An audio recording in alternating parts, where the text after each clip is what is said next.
Good evening and welcome to the Society, our weekly Vaesen RPG campaign. My name is Loki and I will be your game master for these dark and thrilling tales. It is with great pleasure that I welcome you to this. I don't even know what episode of Chapter 4 we're on anymore. Somewhere in Chapter 4 on the train with murderers. And I hope that we delight, fright, and intrigue you with mystery and adventure. So without further ado, let's meet our cast. Et voila! Take it away. Hello, everybody. I'm Dan, also known as Divin Inc., and will be playing Dagmar Eriksson the Vagabond. Hi, I'm Mike, and I'm playing Maximilian Fjorbark, the paranormal investigator. I am Jack. I'm playing Lieutenant Colonel Bartholomew Seaton, the officer. Hi, I'm Charlie, and I'm playing Lily Holstein Romanoff, the socialist, and maybe I might get my teeth in by the end of this Socialist! You picked it. Socialist! Wow. The socialist, the person. person that can't speak tonight. Bodes well. Socialist! I mean, that is it. That's now canon. Like, Lily is some, like, intense socialist. Just good luck for the rest of you. I mean, just accept what's coming tonight. We'll just, I'd like to say I've been drinking as well, but it's not. Honestly, that's one of the absolute best, socialists. That awkward moment when the RPG game turns into some kind of political cult. Oh, we've already got a hinder on the board, by the way. We haven't even got into the game, and we've got a hinder Jesus on the Christ, board. Vinny. I don't need hinder. I've just made that myself. It's fine. Oh, and now we've got to help. Oh, gosh. Right, we've got all the things. We have a number of people that we would like to thank for all the resources and contributions they have provided to tonight's episode. The link should appear in the Twitch chat or in the details below if you are catching up on our YouTube. Our virtual tabletop tonight is the incredible Roll20, featuring their dynamic lighting feature, inbuilt character sheets, and virtual dice roller. Go check them out at roll20.net. In addition, our battle maps were created using Dungeon Fog and all the amazing assets there. Character art was created by the extremely talented Shusha, who you should go and check out on Instagram at Shusha UK. That's ZSUZSAUK. Our game tokens and dice roller tokens come from the Vaesen RPG rulebook by Free League and from the amazing artist Johan Egerkrans. We got another socialist. Don't worry, guys. I've got this.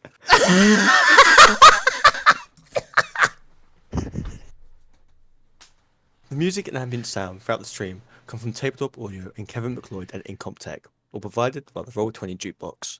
You can check both these amazing artists out via their website at tabletopaudio.com and incomptech.com. Yeah, mic drop. Absolutely. Let's go into the intro video while we all work out what on earth is happening.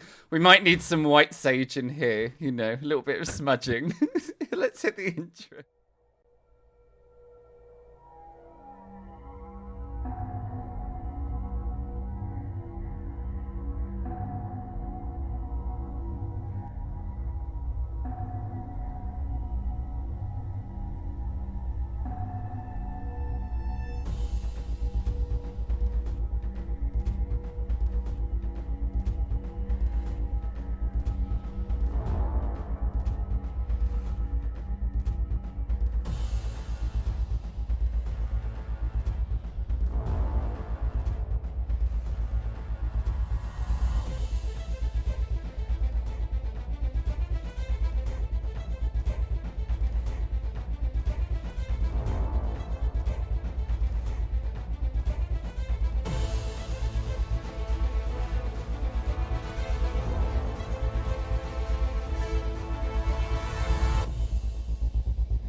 And we are back after the intro. We've all grabbed some Fixodent, so hopefully the technical issue is now dealt with. But who knows, really? Who knows at this point? We're here every week, same time. So, we are picking up on our Trans-Nordic Express story for Chapter 4. We've had a little break, so I'm going to give a little recap. From what I vaguely remember, we've lost the bishop. So we have another victim. We're now up to 3 victims as we lose the bishop to this mysterious murderer. There is intrigue abound, fingers pointing in all the different directions, and the more answers our brave souls get, the more questions seem to arise.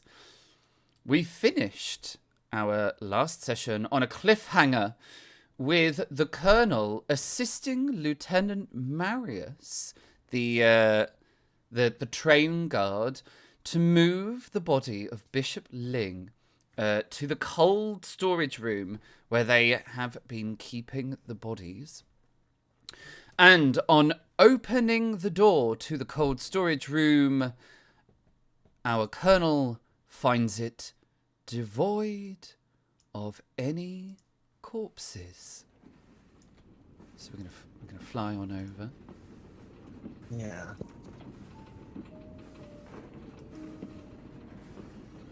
I think my final words were, "Oh fuck." Something like that. How's that? Does that fit? Ooh, yeah.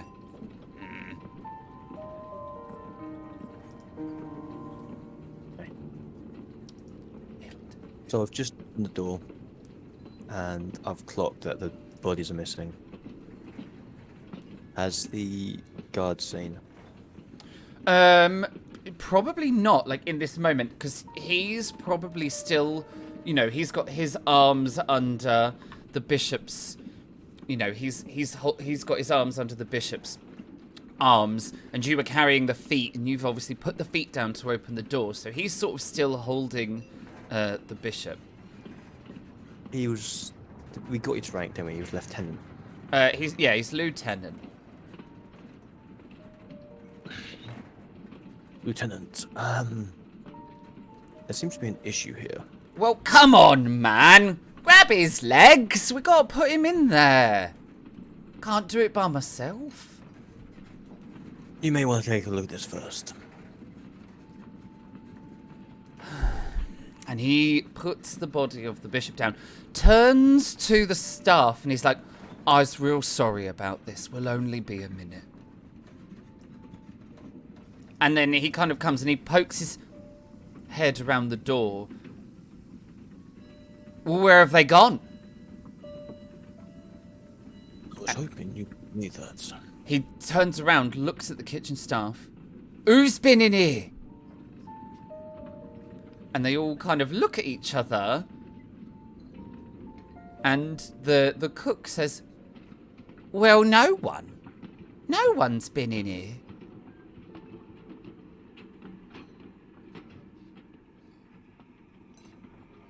Okay. And there's then that kind of ominous silence that kind of fills the room as people try and process this information and work out what on earth is going on. The cook turns to the other 2 staff members. Have you seen anyone going in the cold room?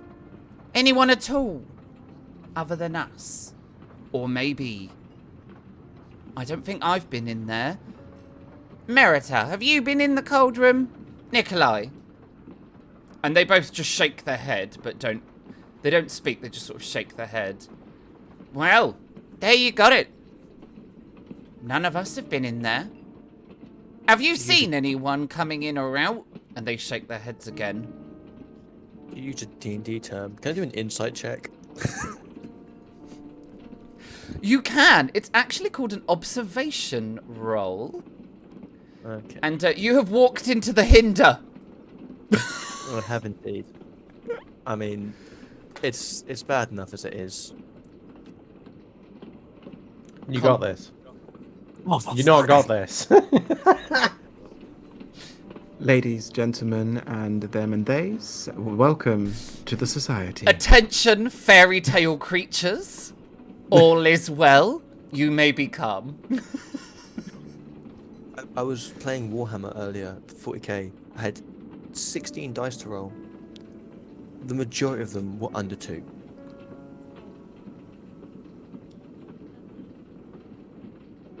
Right. Oh my god. They're so sincere, and there's a little bit of there's like a little bit of bleed from the Colonel's life that comes into this moment. No one would lie to the Lieutenant Colonel. Like, no one in the army would dare lie to a Lieutenant Colonel.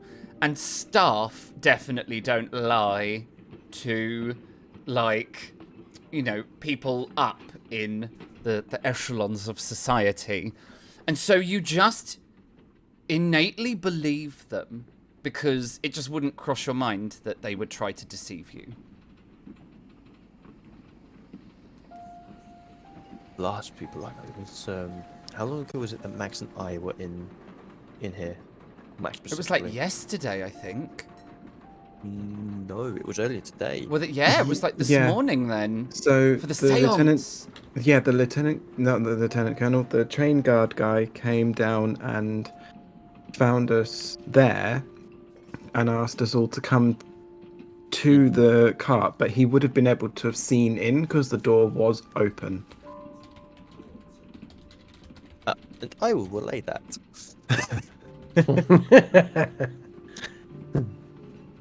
We were in here earlier, Max and I, but the train guard collected us from here and he saw that the body was still here at the time.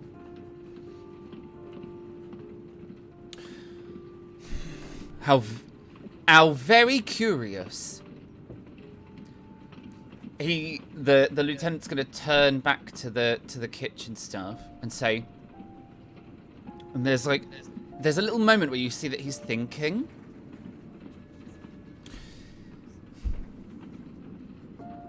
The only time I can think that the kitchen would have been empty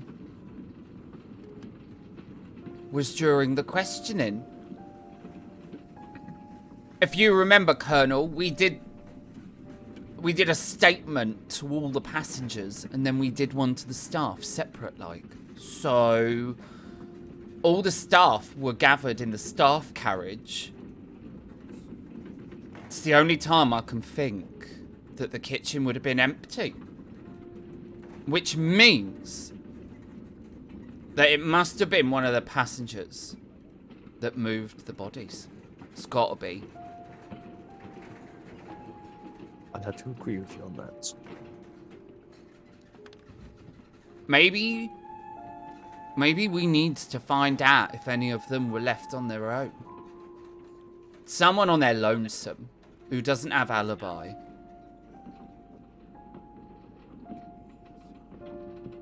Jack is rapidly looking through his notes. Because we left one person on her own, Annette. She was waiting to be questioned. If I remember correctly, we left Annette on her own briefly, because she wouldn't give a statement in front of anyone else. You're right. And she's waiting. She's waiting in the passenger cabins.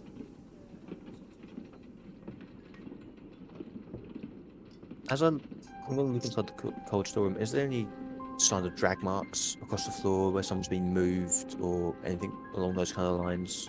The problem here is that the TNE is kept immaculately clean.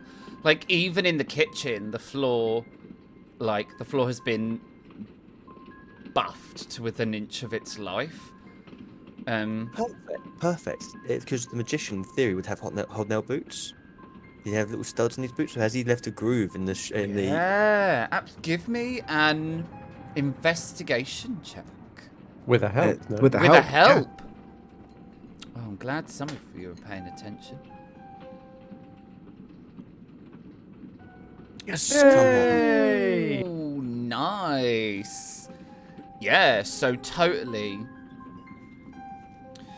You get down. You get down on the floor and bob down at just the right angle. You're used to, you're used to inspecting, like, barracks and things. And sometimes you have to find something. You can't, even if it's perfect, you have to find something. And you know that a freshly buffed floor, very often there's a little layer of the buffing compound before it seeps in. And you bob down and try and catch it in just the right light.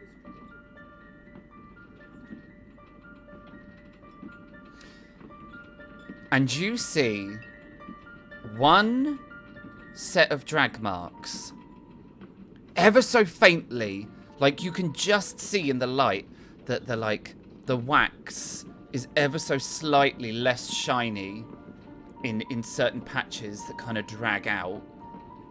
And there is one set of footprints. I will draw the lieutenant's attention to it. And if you so I can't at least see, you can see where the body's being dragged. Which way is it heading? Out and into the kitchen.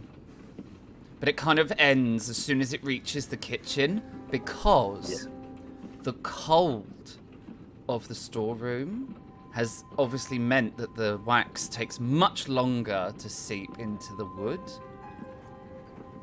So you do see the movement and some footsteps. Not enough really for footprints, but you can see like the patches.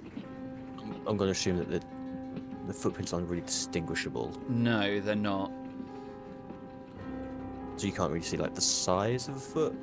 No, not really. Cool, thought so. Well, blow me, Dan. I'd have never thought to look. I'd have never even seen that. You've got keen eye on you. You have, Colonel. Have you ever thought about going into law enforcement? It's sad to say that my position provides a lot more financial benefits. Well, begging your pardon for my suggestion, but I'd keep it in mind. So, by that theory, we're looking for someone who's potentially got the strength to at least carry 2 people out in a quick succession while we were having our chats.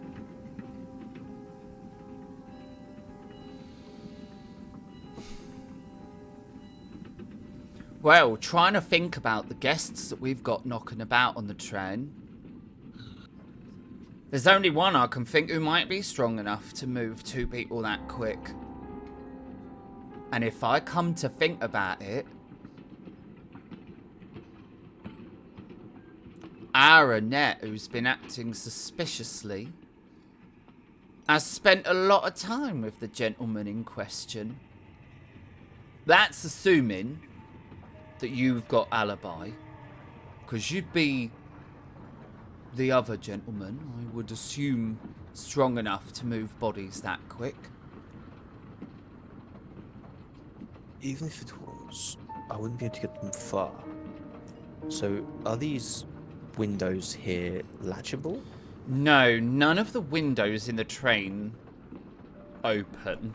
Well, not open big enough for, like, they've got like a little slidey bit at the top that you can get some fresh air in, but they're not, then the gap is nowhere big enough to put a person through, especially not the magician, who was not a dainty fellow. Is there a space, like a door in the next carriage that is big enough? Well, there are doors at the ends of nearly every, and I don't mean the joining doors. Oh my god, I need to stop doing the voice of the lieutenant. There are doors at the end of the train, and they're the joining doors. But you know that almost every carriage has got a pair of doors opposite one another that open out of the train, and they're like platform doors. They're unlocked at this time. I mean, yeah, they're all latched on the inside of the train. They don't get locked at all because they're emergency exits, so... I will move towards the double doors. And I will... There's not a door symbol? Oh. Oh, I'm sorry. It's because if you were to open that door, you wouldn't see the next carriage. You'll see Fair after enough. the chapter how the maps were done. I will open that section. And is that section wood or is that carpet now? So when you open that door, you get like a little gap between the trains. And then you've got another door that goes into the restaurant car. And the little gap between the trains has got like a wooden platform in between the two, so it's easy to walk between. And then there is like a canvas surround to try and keep, you know, some of the heat and the rain, and so it's comfortable to transition between carriages. There was no way big enough to just drop a body into. No, not between here and the restaurant car. And there's the station doors, the platform doors, are at the complete other end of the restaurant car. Bloody hell, that's a distance for someone to drag 2 bodies.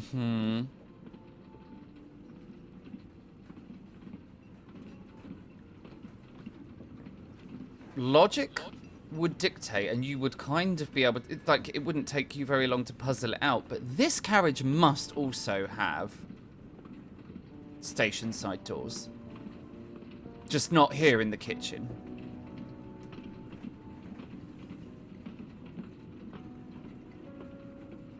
Oh, that door there.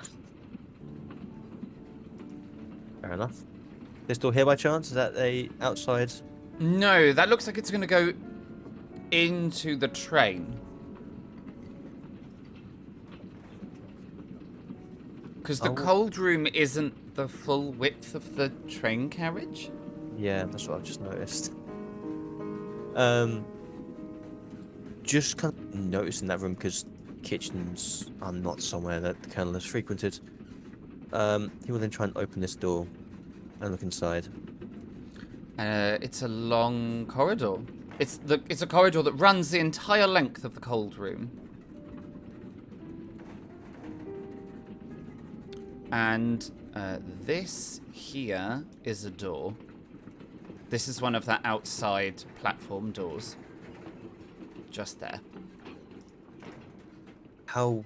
I'm guessing that I'm going to use my same trick again on this area.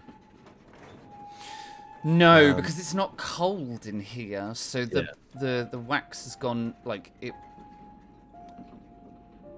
it would have been absorbed a bit much quicker. It's just because of how cold it is in that cold room.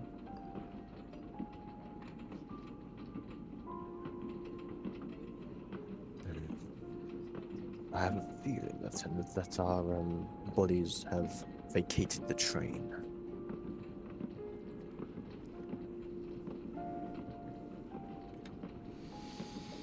Well, someone's trying to cover up evidence, isn't they?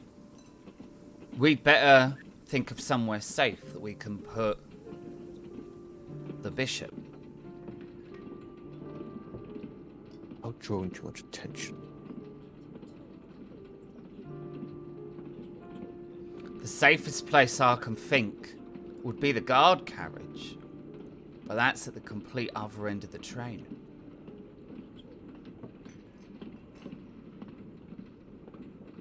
I've raised suspicion of us moving the body through there before we realise what we're doing. Unless we could tell everyone we are moving into the guard carriage and then place him in someone else's room and seal it off? Possibly. We could always lock him back in his room.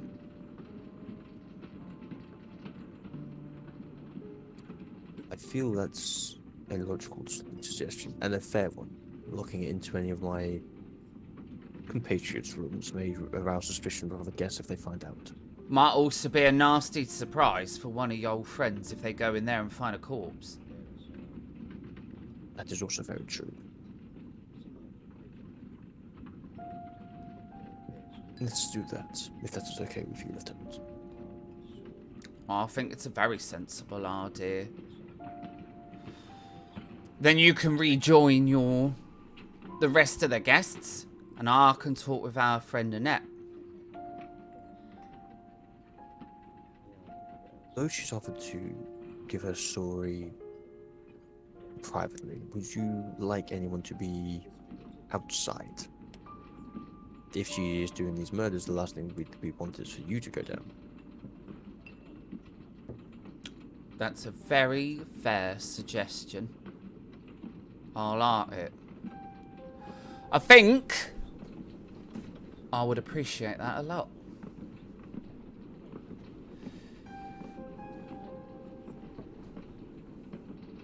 Who would you like to stand outside? I, of course, offer myself. Is there anyone in particular in my party that you'd also prefer to be outside, rather than me suggesting someone?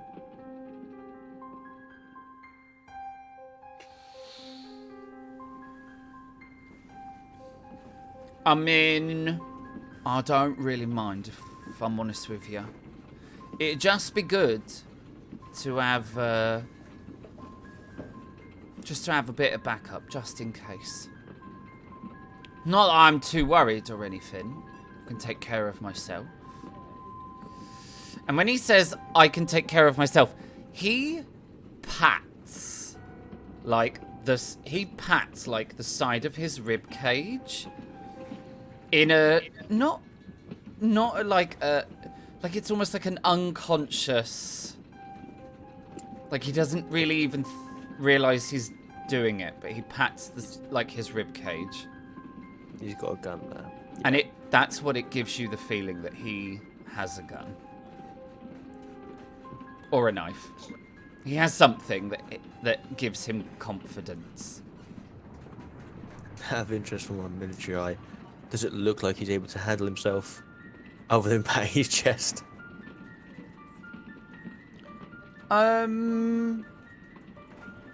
This is probably...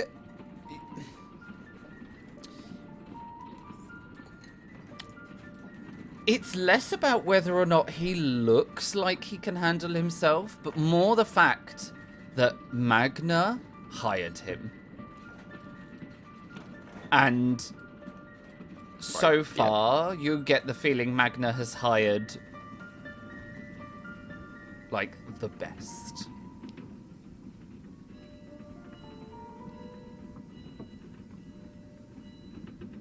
Sure.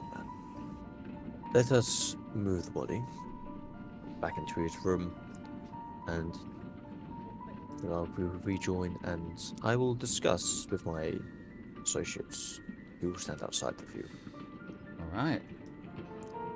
I'm going to move us over to this carriage where everyone is kind of hanging out in the bar. And then I'll grab the three of you and move you. Oh, I've done summon. Oops.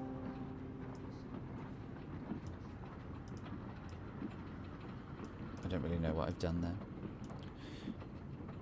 there. We join our other brave souls in the bar car.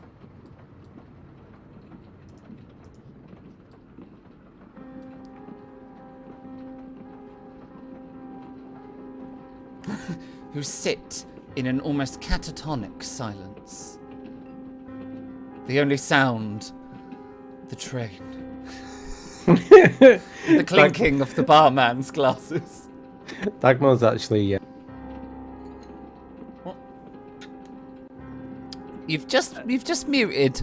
Yeah, you went back onto mute, lovely. Sorry, Dagmar sat on the bar, sort of swinging legs with a big glass of brandy, just in their own little world.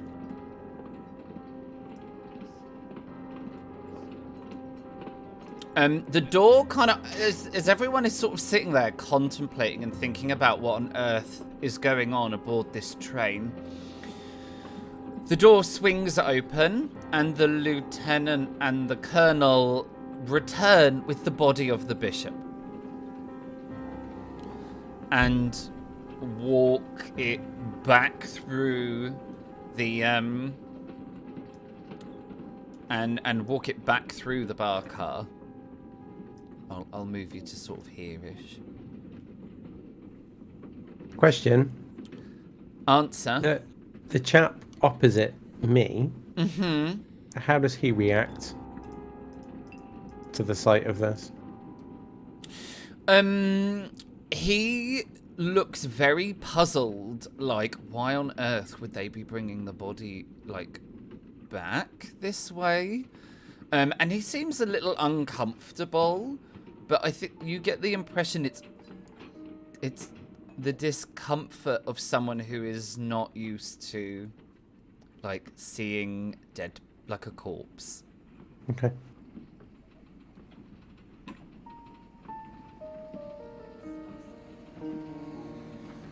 I turn to the colonel and go, why are you bringing the bishop back? I thought you were taking him to the cold storage? We wish to do more closer investigation to him, so we're taking him to the guard room and keeping him there for the time being. Then we will move him back as soon as possible. Yes, we I don't want just- to keep him out too long, because they do get a rightful smell. How Left out. clean? The kind of was kind of matter a little bit. Goes, how clean this place is. It is unlikely that decay will set in too soon.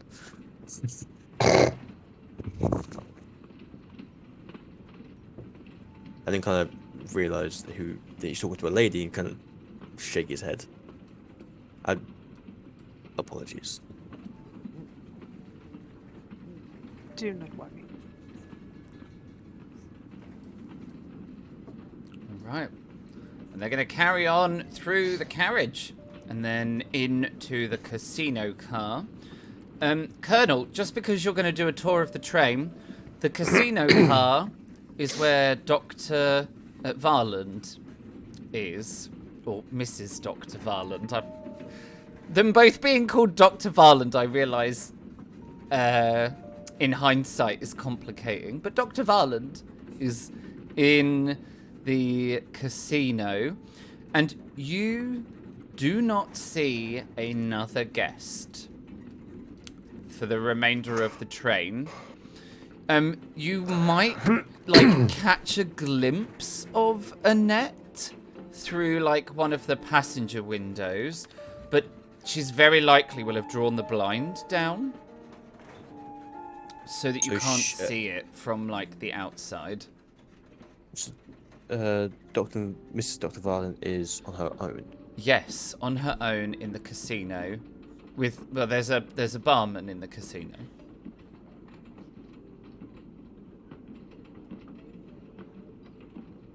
Okay.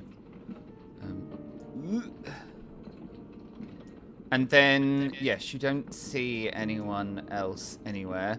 This is one of the cabin cars.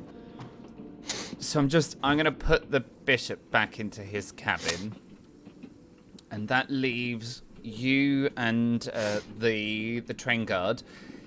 He has a ring of keys, and seemingly is able to access every door aboard the train, because he locks the bishop's door with one of the keys on this ring of keys. Notice that Dr. Varden was also on her own in the casino bar. Yes. I noticed that too. Might be worth you talking to the barman. See if she left there at all.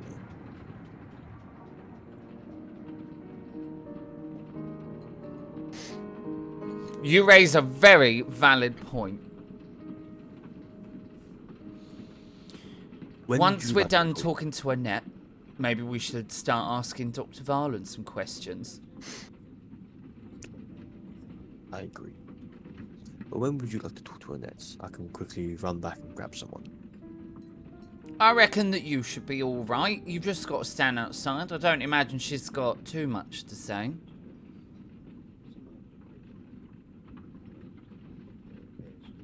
Okay then. All right. Sounds like a plan. Just gonna move you. Boop. There you go. You go back to the passenger cabin. Yep. You go back to the passenger cabin, and the lieutenant opens one of the cabin doors, and there is Annette. And he goes, before he goes in, he just says to you, "If I need you, I'll make a lot of noise, a racket." Sounds good. And he goes in and closes the door behind him. We'll return to the bar car. What's going on in here? Max has got a nice drink. Yep, so there's the other Dr. Varland and Ola. And the other Dr. Varland is, if you remember, the two Varlands have seemingly fallen out with one another. They've had quite an argument about something, but you don't know.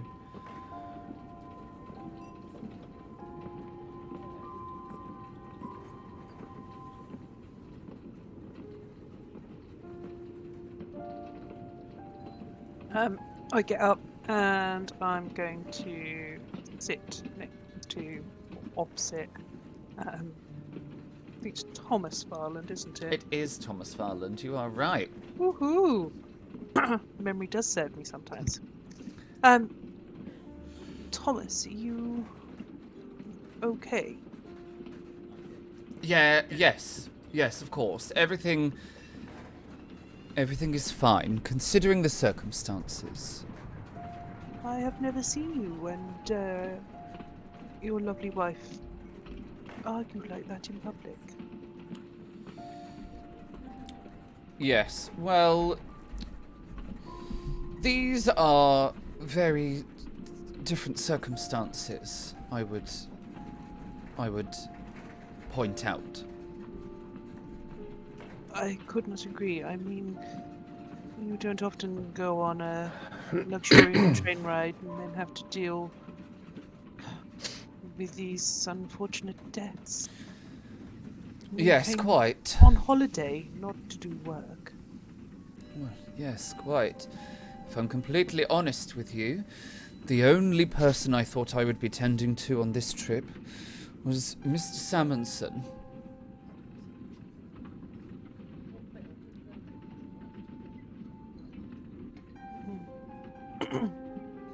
Yes, it is very upsetting. Do you not think it would be wise to go to your wife and comfort her?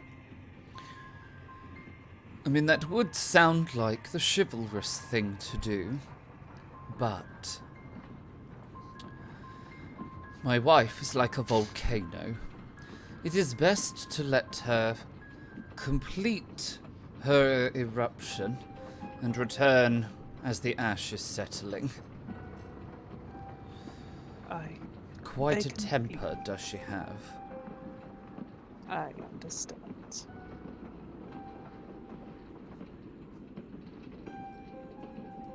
Shall we get a drink to pass some time in? Yes, it would be a pleasure. I look at Thomas as to say, well, get up and get us a drink. And then he does. There's like a little moment, and he's like, "Oh yes, of course."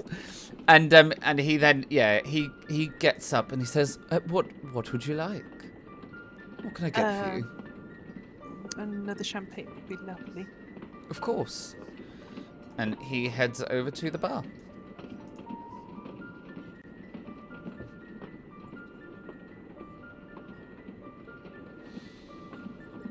I turn in my seat and look at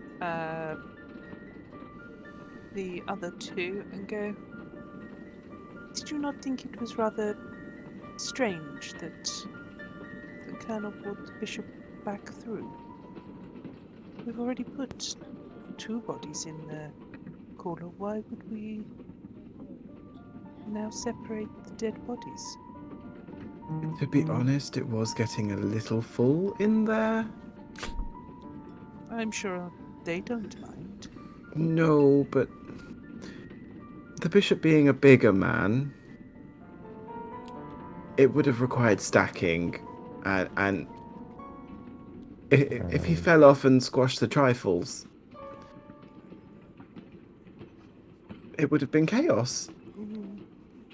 True, we would only want lady fingers in the trifles, not Where's the that? bishop's fingers. And brandy, obviously. Obviously.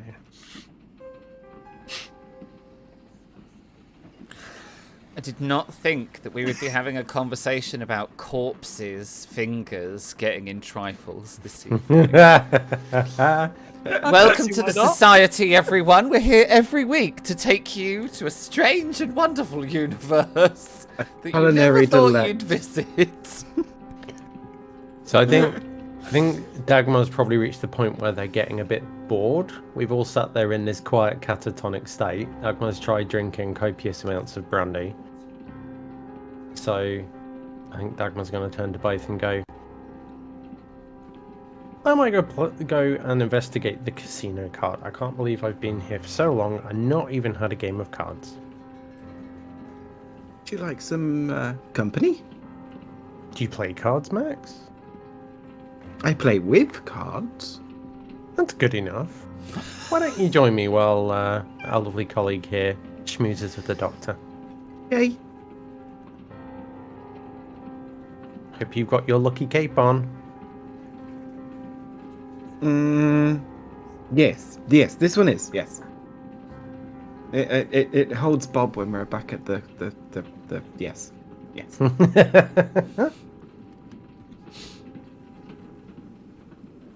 right.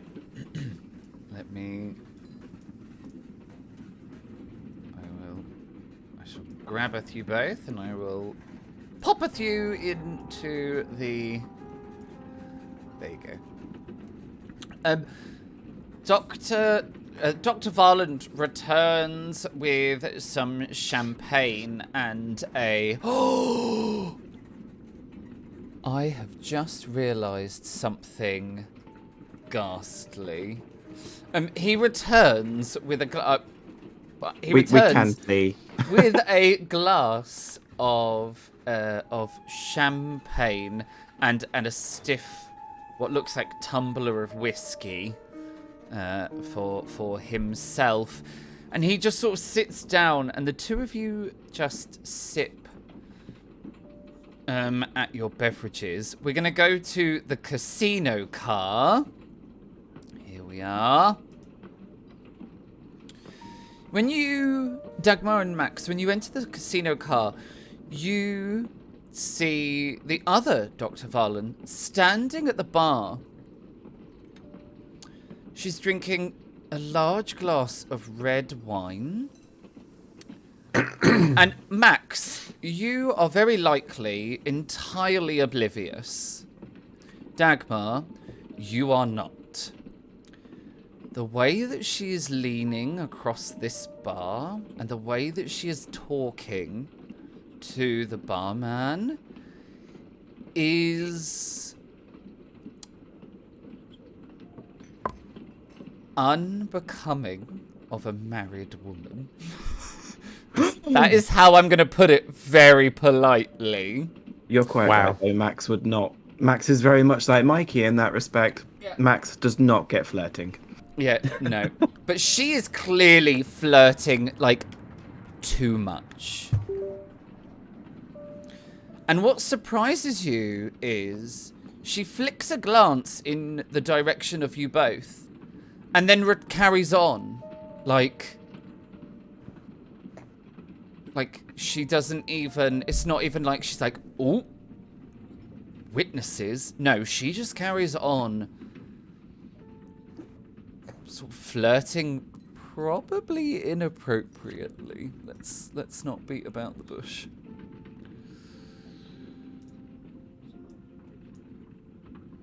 Do you need a fresh drink, Max, before we embark on a game to take our minds off what's been happening? So hard just then not to react to Luke saying beating around the bush when this woman is flirting furiously with the barman. Just putting it out there. Yes. That's what she's doing.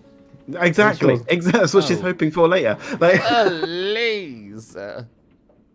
yes. Yeah, a mead, thank you. Would be great. Okay.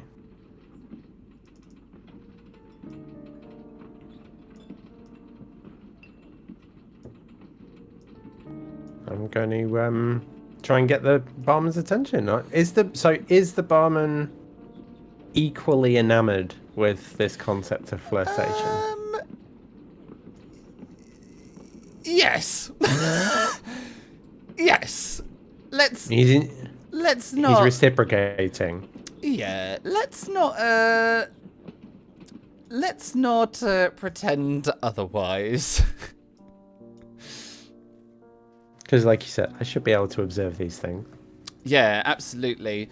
It definitely gives you. Do you know what I mean? Like, he's quite a young. He's quite a young barman, and you know, Dr. Varland is not she's quite an attractive. She's quite an attractive lady. Okay, well, Dagmar's going to order some drinks from the barman. If I could get a large mead, a brandy, and Dagmar turns to the doctor and... How about yourself? Are you in need of any further refreshments? Oh, I could do with a top-up of this red wine. It's very good. Do you know what?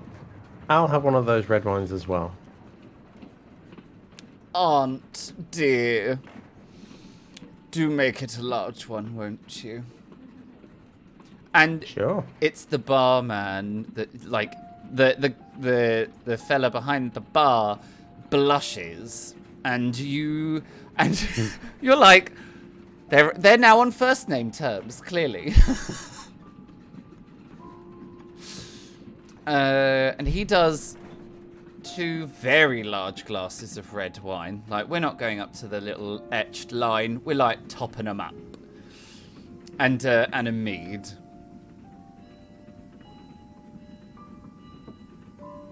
And a brandy. And a brandy. Don't forget Dagmar's brandy. And a brandy.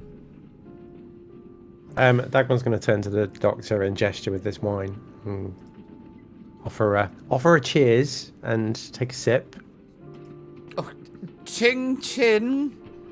Indeed. This is actually very, very nice. I Great did tell you. recommendation. It's excellent vintage. Fantastic. The lovely aunt here suggested it. He's got a taste for full-bodied wines.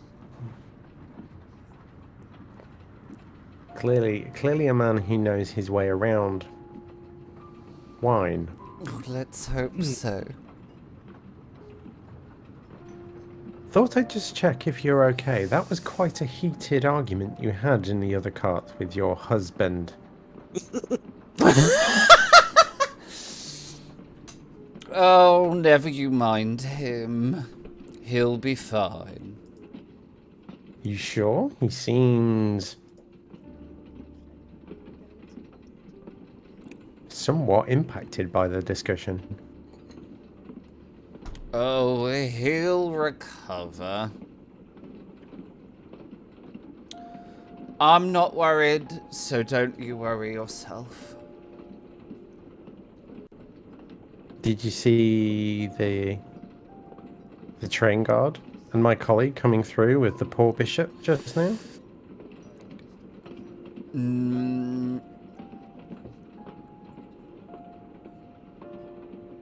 I do recall someone coming through the carriage, but I was a little busy. Of course, yes. Yes, you were learning about wine. Mm-hmm. And where's your friend Annette? Oh, probably,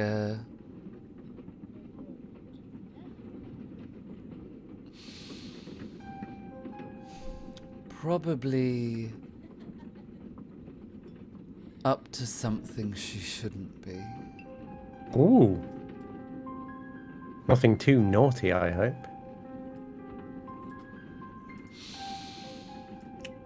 Well, I couldn't possibly tell any tales. How does her demeanor change when talking about Annette? It definitely changes. But not in... It surprises you. It doesn't change to... Do you know what? Give me an observation check and you get a help with that. Oh, I'll get help. Okay. Yes, you do. Just one. Yeah. Whoop, whoop. Nice.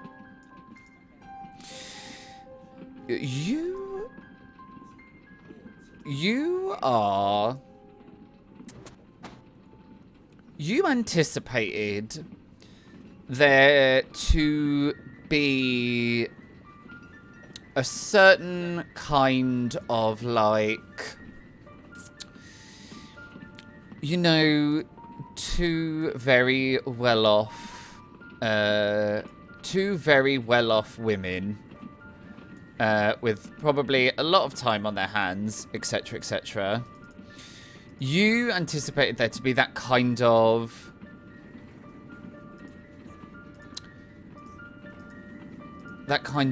maybe tension, like that competitive tension that is very frequent within these like high society types, because obviously it's hyper political.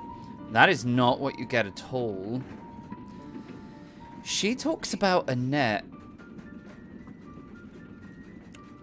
with a fondness that catches you off guard.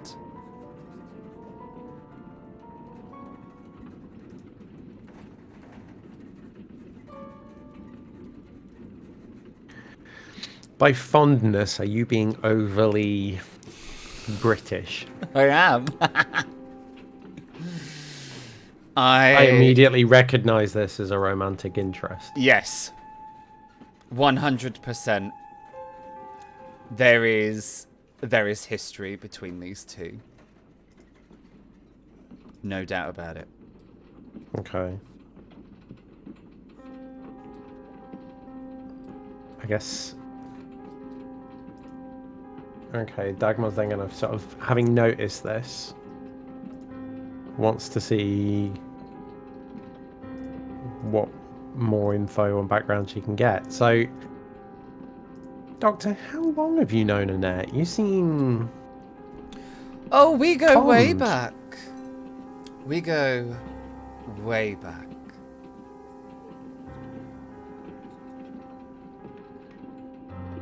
Is she seeing anybody at the moment? Now you notice a change. Dr. Valen becomes almost sour. No. She enjoys the single life.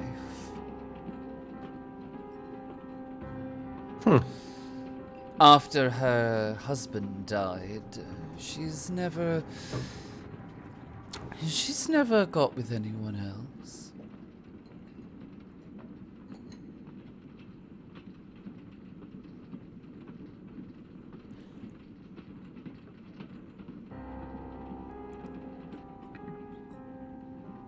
Maybe she's not quite met the right person yet. Or she just hasn't made the right decisions. Well,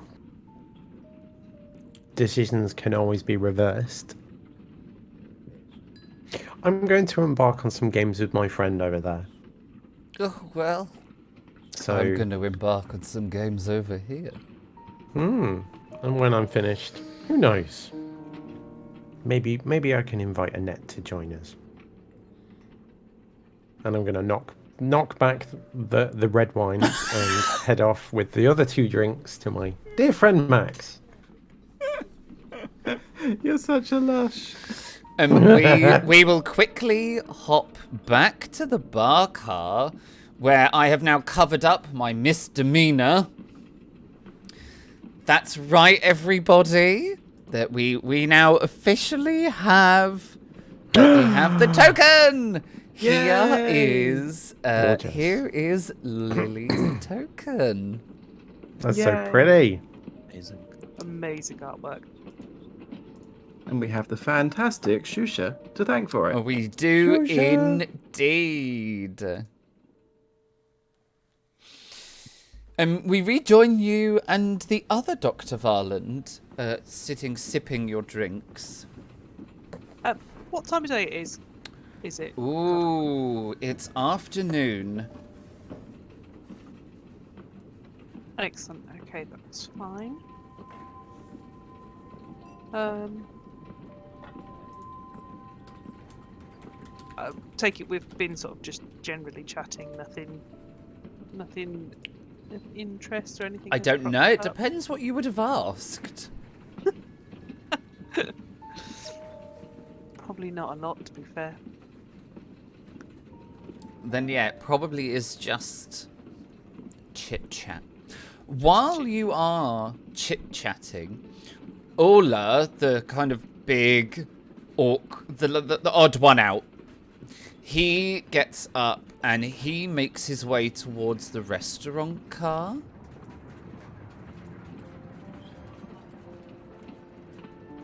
Leaving the pair of you alone in the bar carriage with just the barman, who's quite busy, like, cleaning glasses.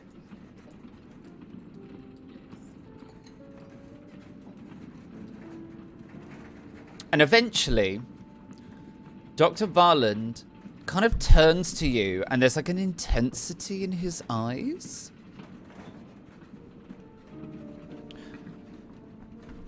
Now that we're alone,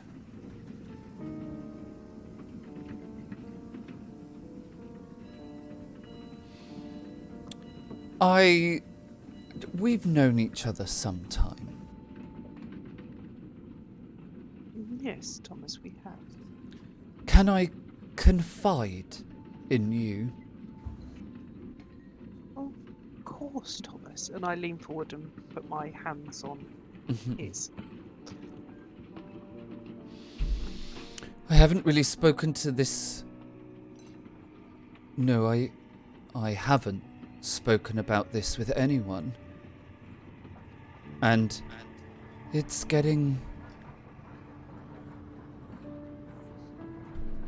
becoming very difficult. I believe my wife is having an affair. Oh, Thomas. I am sorry to hear this.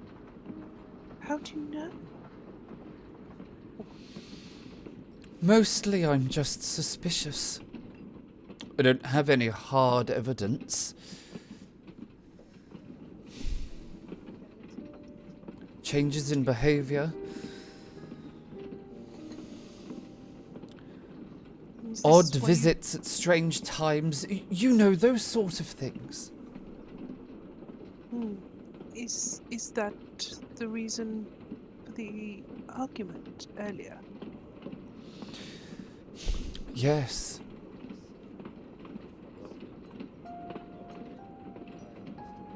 It would appear that I have started asking her where she has gone or been. And she doesn't appreciate the questions.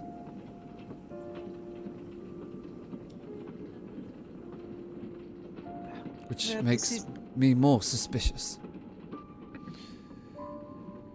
Yes, there is nothing worse when a man and a wife cannot confide in each other anymore.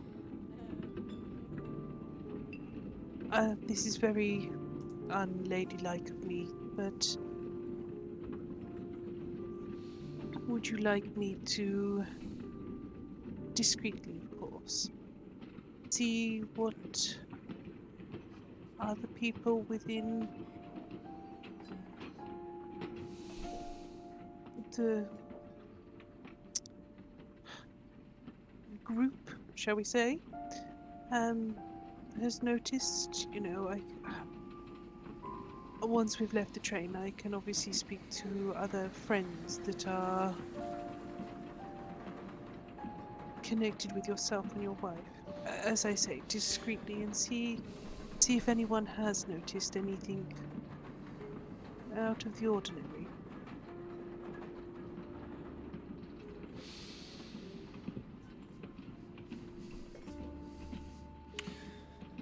So I can help you allay any fears. I've hired a PI. Oh, They will begin their investigations. The plan was that they would begin the investigation when we returned home after the journey on the train. so they are not on the train at the moment then? I don't know. I've not met them.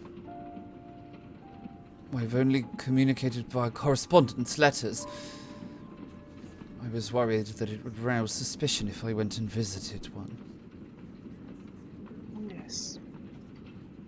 Do you have any of the letters on you? No, not with me.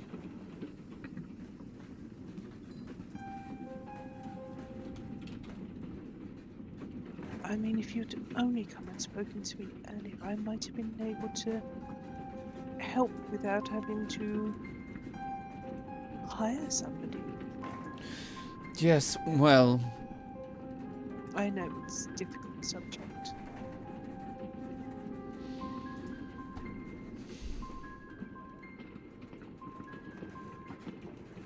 you know, I always tell my patients that it feels better to talk about feelings, and you know, it does. It does feel better. I am always here for you, Thomas. We have been friends for many, many years, and I do wish you'd have spoken sooner. I really do. And I tap his hand, pat his hand in some reassuring way, and carry on and sort of I will keep my eyes and ears open while we were on the train. And see if I notice anything unusual happening with your wife. I'm sure this is just a complete misunderstanding. Thank you. It's very kind of you. We're going to cut to the gambling car where Dagmar and Max are, well, where Dagmar is entering into a parallel universe trying to explain how to play cards with Max. So, if I'm right, I have to ask you now. Do you have a slippery knobweed? Yes, I have a slippery knobweed. And Yay! Dagmar hands that over to Max. I get a pair! You see, Max, I told you. Despite looking scared when I say, would you like a game of Don't Be a Dick, I told you you'd enjoy it. I do! It's so much fun! I might win. Do you have a dick?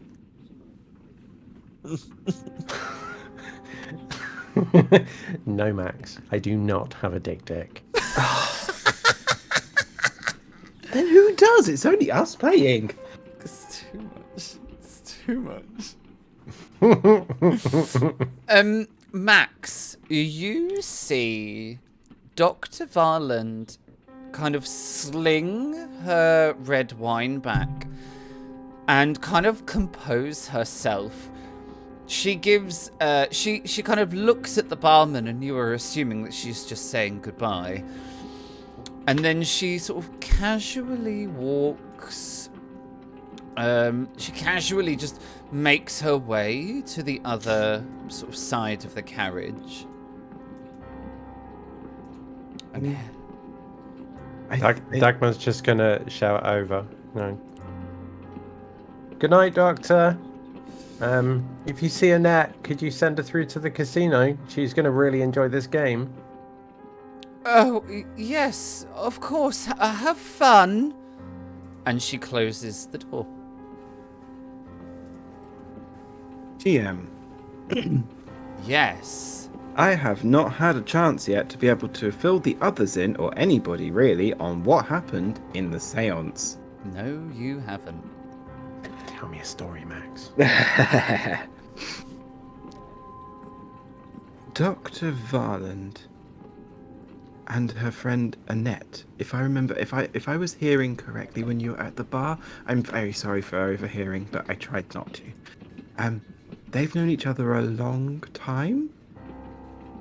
Yeah, that's what the doctor said. The doctor said that they've known it. They go way back. I But wonder between you and me, Max, there was more than just friendship there. I could see it in the way that the doctor talked about Annette. I wonder. During the seance, I got given a vision where I saw two piles of clothes, two pairs of ladies' shoes, and a pile, like one was a pile of opulent clothes and the other not opulent clothes. We have two ladies on this train, and I wonder if Dr. Varland was the not opulent clothes of childhood, whereas Annette was. And there's always been a suspicion? No, that's not the right word. Jealousy. Interesting. That would align with what I sensed when I was talking to her about Annette. Who is the man who looks like the Colonel holding somebody at gunpoint?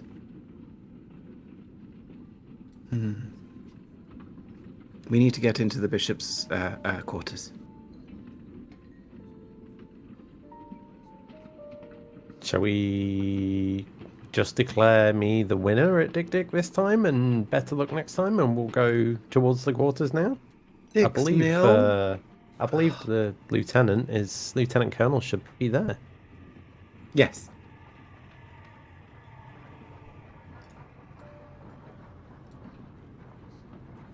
Dick.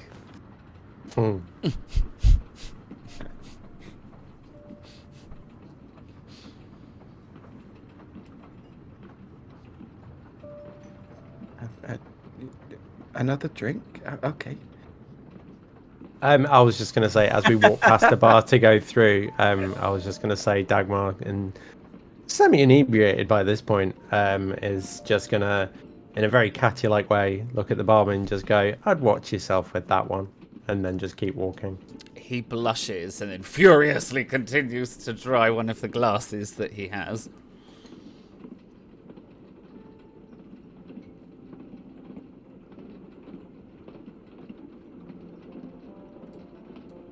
love the fact that you can open and close doors now. That is Mhm. the best. We are going to dart down here to the passenger cabin carriage, where the Colonel is standing guard outside one of the doors. Colonel, Dr. Varland walks past you, and you immediately see that she's had a bit to drink. She just sort of says, "Oh, do excuse me," and she squeezes past you through the corridor, and she just carries on down the carriage to the other end, where she goes, through into the observation car.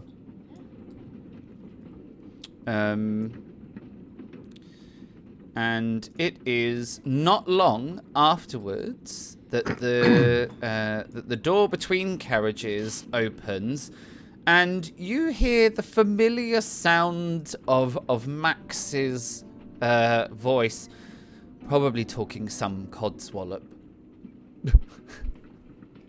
So rude. Be about a cape. It's got to be about. I know, right? Oh, do come along, Max. I'm sorry, but the swishiness of my cape got caught in the door. Seeing the two coming towards me, I would just kind of go, put my finger to my lips. The Lieutenant of the Guard is currently interviewing a net in this room. I am keeping watch. I'm glad that you two decided to turn up. So this is a Net's room. Have you been able to hear anything? I've had to ask the GM, in fact. GM? No, you haven't been able to hear anything. These passenger cabins are kind of they're designed for, privacy. Did the doctor come through here? She was Yes, she did. on her way to being inebriated. It did seem that way. I'll look behind the two and then look back. We have placed the bishop in his room. The bodies within the cold storage are no longer there. Oh. How strange. While we must have been having our chat, someone has moved them. I suspect they have been thrown off the train. But everyone was in the bar cart? We have since separated them since then. Annette has been on her own, and apparently, once I bought a train carriage, so has Dr. Varlan. The staff were being interviewed by the guard at the time, from what I understand. We need to get Max some alone time with the bishop. Which room was his? I will then say which room his was. Thank you.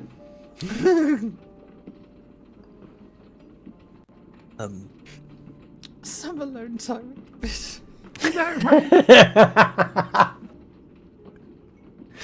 I'll Chat is erupting, I'm not gonna lie. It's a small amount of Oh god. from chat.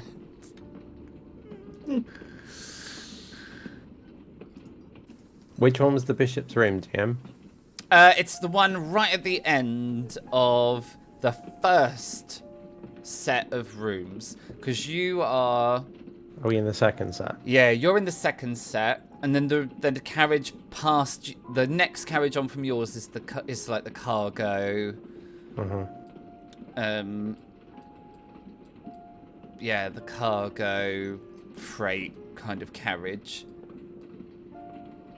May I suggest maybe heading towards the guard's room and just peeking inside? Yes, that's at the very end of the train.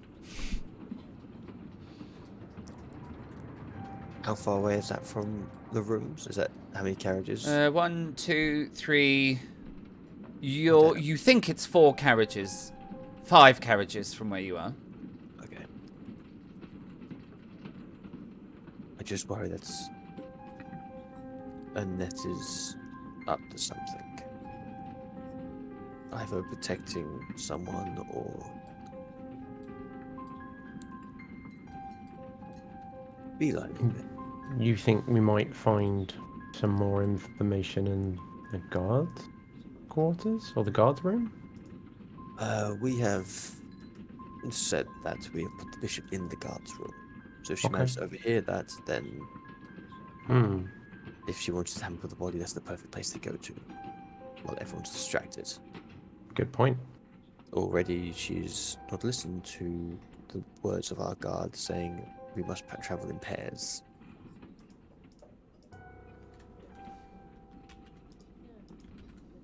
Should me and Max go, or should one of us stay here to replace you and you accompany one of us there? As the more physical of the three. The lieutenant apparently trusts me. Okay. I'll take to diminish that trust by replacing myself. That could raise suspicion. Also, I'm not entirely sure how the Colonel will feel about breaking into someone. He hasn't thought that they're breaking in. Uh-huh. Very Is- well. they I have guess me and keys or Max something. can Oh. go. Hmm. Max, looks like we're going in a completely opposite direction for now. Tuck Okay. that damn cape in. You know how you keep getting it trapped indoors. Okay. No, go to his room first. Which one's his room? I totally have this image of Max tucking his cape into his pants. I look like a jellyfish with legs right now. Yep. GM, which one's where? So Where are you we need going? to. There's a few carriages that you're going to need to go through. So you'll have to go through the observation carriage, then Okay. the carriage after that. That is the. That is the first of the bedrooms, Okay. and it's the last one. Okay.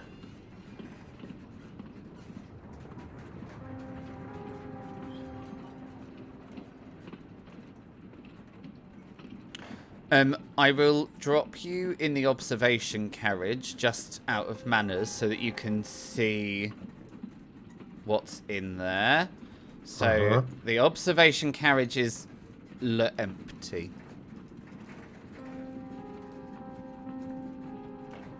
Nothing of note in here at all. No, nothing of note in here at all. It's empty.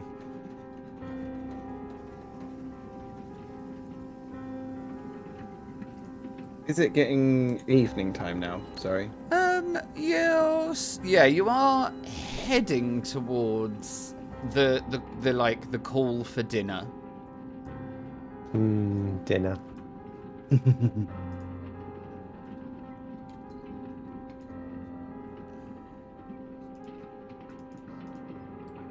You said it's not this one, it's the next one. It's this carriage, and it is the room at Last the one. very end. Got you.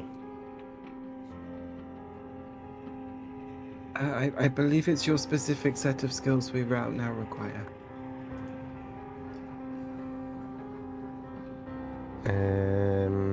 So I guess I need to try and find a way to break in. I don't have any lock picking capabilities. Yeah, do I? absolutely. Well, probably. I'm not going to put it past you. I was going to say, I don't have equipment. But I This- certainly feel like this I is the would be sort of pretty damn world- good at it. This is the sort of world where really you just need a hairpin. Well, I've definitely got those. Would this be of use? And Max takes off his cloak pin. Oh, Oh, yes. That would be Oh. perfect. absolutely. All right. There is some jiggery pokery. And probably there's a very small amount of furious thinking face. Yeah. With the tongue out like that. With the tongue out like that. Exactly that. Okay. There's a small amount of the tongue out and the thinking and all of the things, and there is a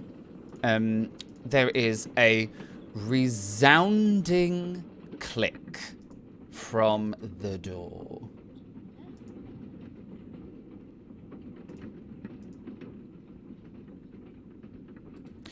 And as you open the door, the carriage seems to almost like go through a tunnel. It kind of like it goes.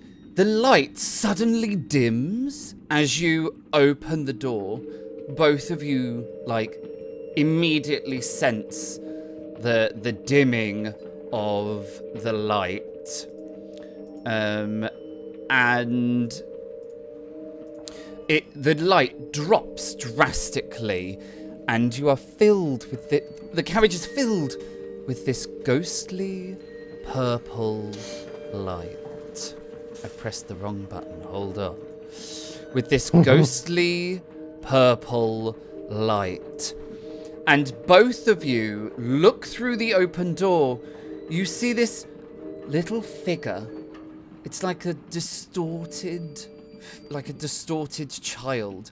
And it floats lazily in the air. And it turns to look at you with these two empty eye sockets. I'll just pop the token up so chat can remember what it looks like. Et voila! And it looks at you with these two empty skeletal eye sockets. And its mouth moves momentarily as if it is trying to remember how to speak. And then it utters two words. Help me. And then it fades from view as if it had been transformed into smoke, and the smoke was blown away on a breeze. And as this sort of ghostly smoke drifts away upon the breeze, it's almost as if you had come out of the tunnel and it had returned to daylight.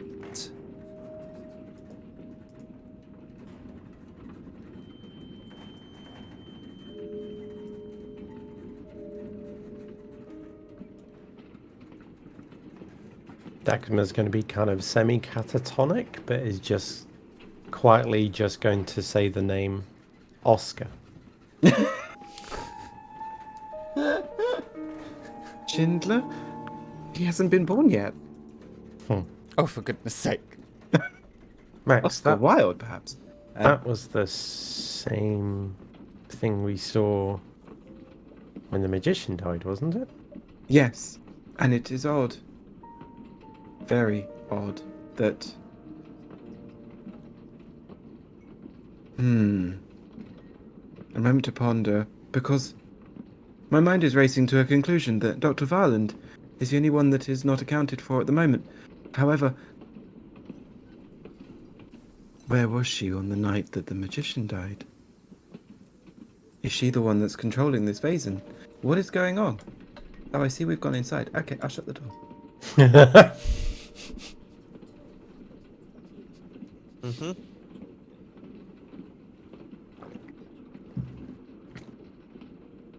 Is there any kind of anything untoward immediately obvious in this room? Yes. I remember in the observation cart we saw like a residue. What else do we see in here? There's a very distinct and stark, noticeable thing that is wrong with this room. There is no body in here. in it. But There isn't. Doesn't necessarily. there We only isn't- seen that once. That's not a pattern. There's no corpse in here, and the Colonel literally told you like a few minutes ago in the corridor that they put the bishop's body back in his room. The Yeah. door was locked, but the room is empty. To quote Sigourney Weaver from Avatar, "What is wrong with this picture?" What does the window look like? Just like a completely normal window. Not open. No, and even if it was, the Couldn't fit a windows- bishop through it. You couldn't fit the bishop. No, the bishop is not a small man. It's one of those like GNER rail train windows, isn't it? The ones that just fold down from It just the top. it either like flops down or it slides sideways, depending on which part of the train you're in. Yeah. Is that now how we're rating window sizes? Can you fit a bishop through? Yeah. Yes, we're gonna call it. Bathroom window, no. We're Bedroom gonna window, call it maybe. the BS, which is the bishop scale. This is the new measurement for window openings. Brilliant. Is his belongings in here? Yes. Perfect. I want to go through his cases looking for Yeah. any letters and stuff like that. There are very few belongings in here.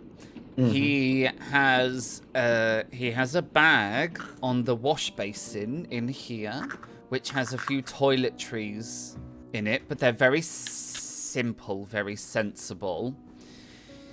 You also realize that he has like a couple of the same robe and underwear, like undergarments, and that is about it. The only other thing left in this room is his Bible, which is on the it's sort of propped just on the edge of the bed. Yeah, I'm going to take that. I'm going to take his Bible so I can have a good flick through that when I'm back in my room. When you're back in your room. Yes. Okay.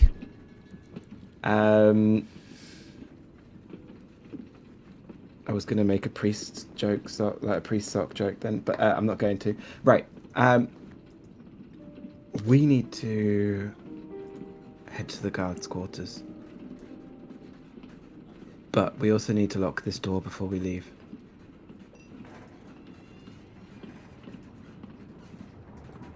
I've never picked a lock closed before. I'm sure you'd be able to do it. It's just the same as what you did, just in reverse. I'm willing to try. Hey.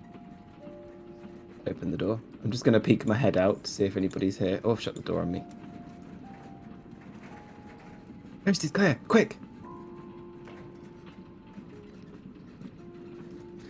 I am 100% going to need an agility roll from you to see if you can work out. As you said, you've never picked a lock closed before.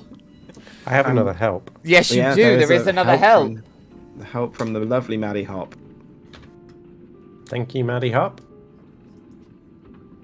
Ooh. Nailed it. Do you know what? You find this surprisingly easy. It's easier to lock a door than it is to pick it open. Who knew? I'm gonna hand the cape pin back to Max. Oh, thank you. Now I can... That's better. My cape is now closed. Keeps my shirts clean when the soup comes out. Soup. I think the guards' quarters are further down. Let's keep moving. You are going to, when you go from this carriage into the next carriage, you are going to go into an identical carriage, and it's your rooms. Okay. So I will do that. Because unsurprisingly, I only have one of the... I didn't know if you wanted to put the Bible in your room, Max, or not, or whatever. Oh yeah. I'll which one's my room again? I don't remember. Oh, that one's locked. That one's locked. Oh, well, they're all locked. They're all but, locked. Like, there yeah, you go.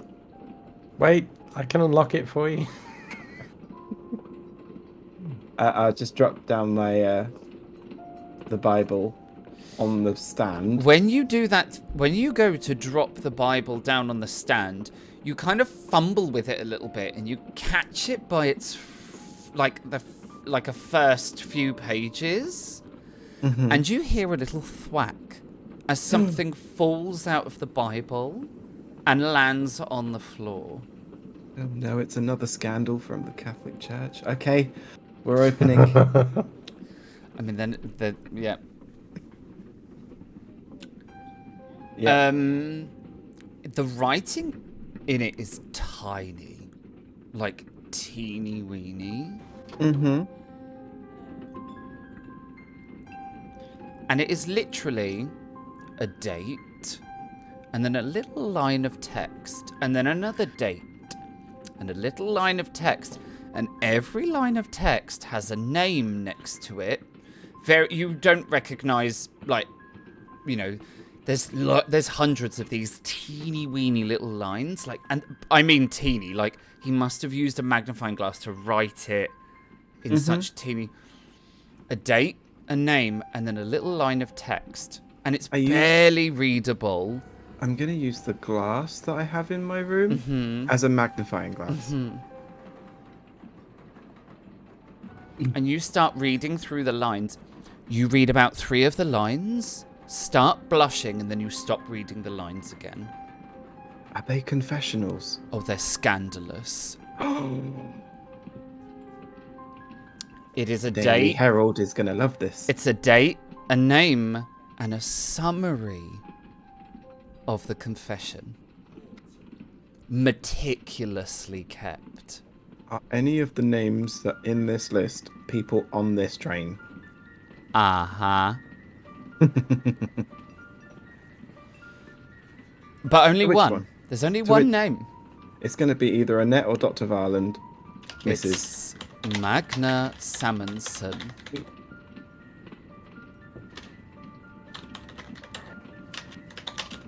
Okie dokie. And he features twice in this particular list.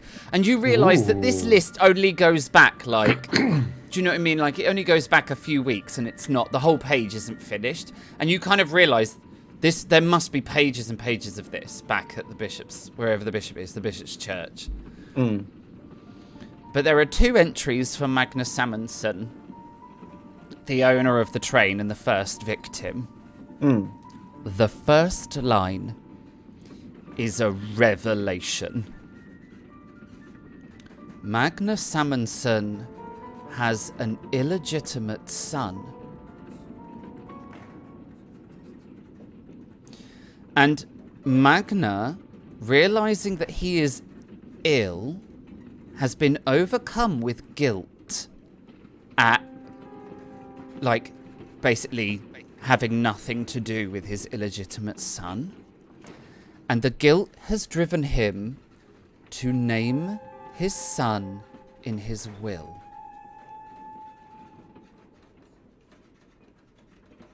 So this illegitimate son is going to get everything. The second line of confession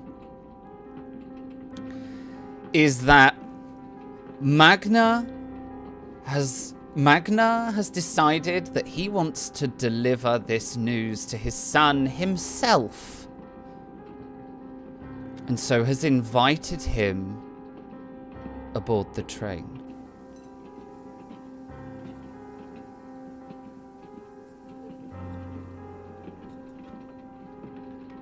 Max, you're going to be rich.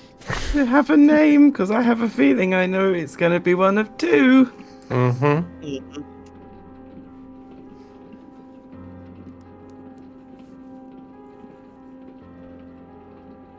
Other than that, it's all just half of it's scandalous and half of it's dull. So there's no name of the child. No. So it's not the Colonel. Well, there's just no name.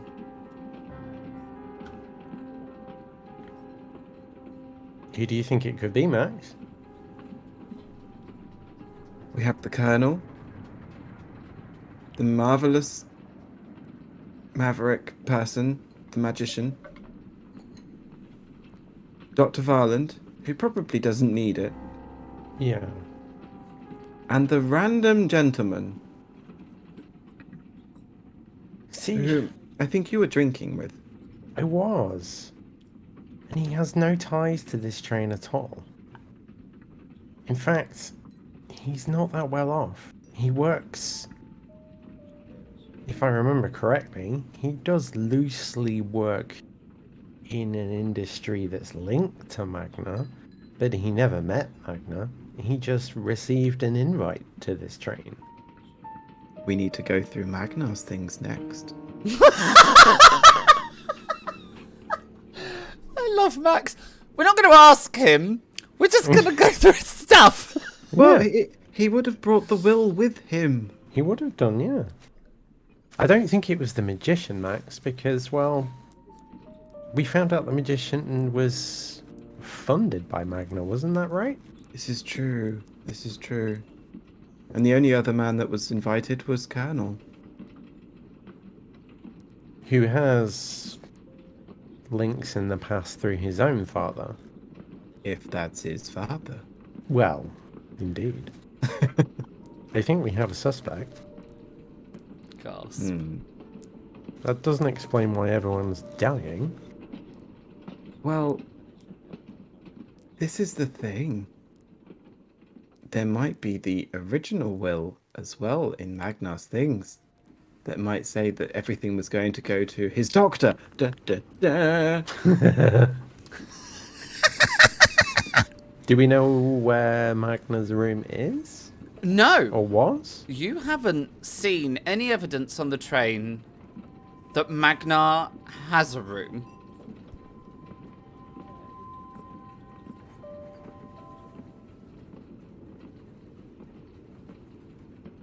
Maybe this is a question for the Colonel to ask the train inspector. And then under the cover of darkness, we go and sneak. Sure. In the meantime, shall we continue with our original task at hand? Yes. And we'll tell Lieutenant Colonel on the way back. Absolutely. As Dagmar starts to walk away, I'm going to pick the Bible up and put it under the cushion of my chair Okay. without Dagmar seeing, because that way then, if nobody sees, then there's no, then like, yeah. It's not that Max doesn't trust Dagmar, it's that if nobody sees, nobody can tell. Yeah, Dagmar if no doesn't one trust knows. Dagmar. Dagmar! If no one knows, no one can tell. Yeah, Yeah. absolutely. I will lock your door.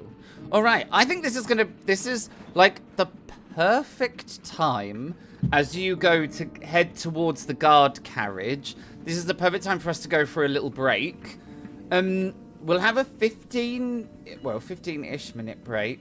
Shall we reconvene at 10? Mm-hmm. Yeah, it's fine.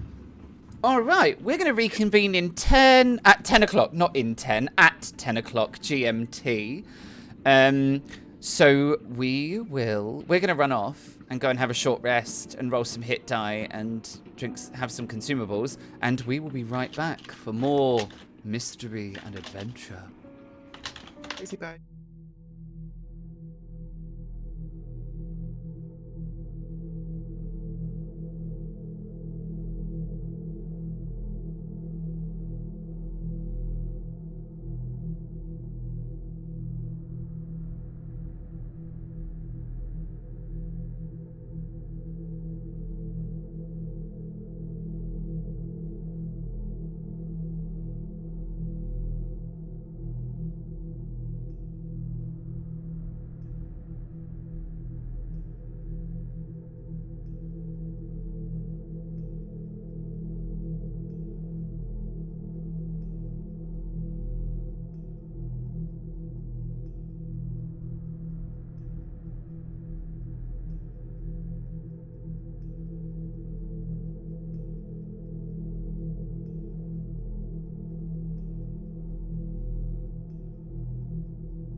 And we are back from our break. We have had consumables and health potions, rolled some hit die, all the things you do for a nice short rest. And we are ready to pick up where we left off. And so we join our brave souls, Dagmar and Max, as they leave the last of the passenger quarters and enter the cargo carriage. It is one very long, windowless carriage that is lit by lanterns that hang overhead. And it is full of all sorts of things, from crates, food, booze, there's all sorts of things in this carriage. There's post, this train's doing quite a long journey, and so it is, there is a small amount of making money by, using it as a courier train as well. This also would be a location where people could store larger items of luggage, but because the number of passengers is very small, no one has needed to, store their luggage in here. So for now, it's just full of it's full of booze, food, post, cleaning supplies, basically everything that you would need on this train for this journey is stashed in this cargo carriage.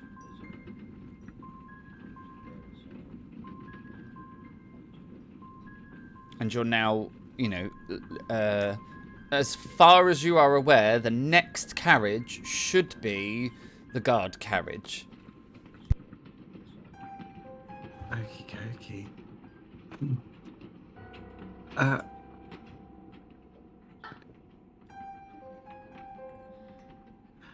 Watch out for the bottles.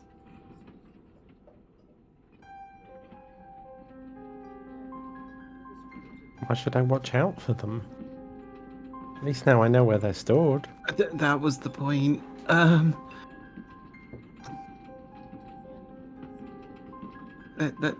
Oh, excuse me.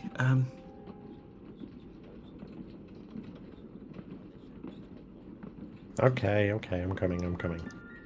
Oh, there's more here. Oh dear. I feel the train's gonna get lighter by the time we leave here. Do I have my bag with me, GM? Do you have your bag with you, Dagmar? I'm gonna assume no, I haven't. It's fine. No, but you could quite easily just pick one up. Yeah, I don't want to walk around with a bottle of brandy or something, like a proper lush. Ilford brandy. All right. You go through the next set of doors and are surprised to find yourselves not in not in the guard carriage.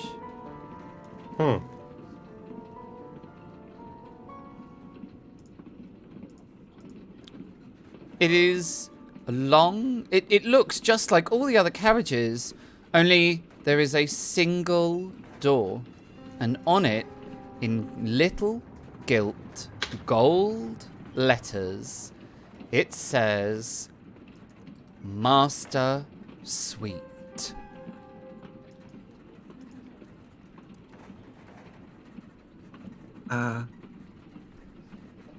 If you were organising a really expensive posh train journey and you own the train, you'd probably have the master suite to yourself, right, Max? Absolutely. Oh, I've fallen.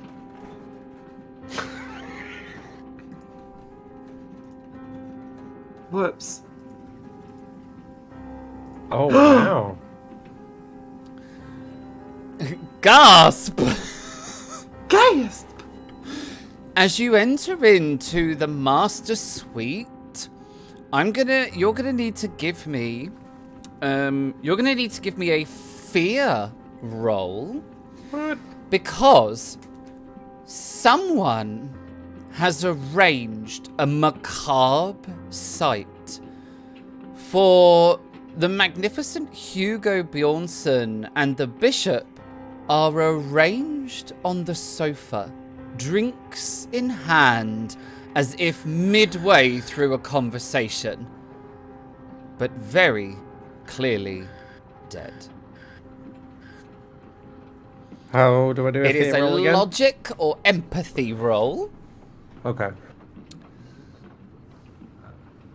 I'm going to logic this one out.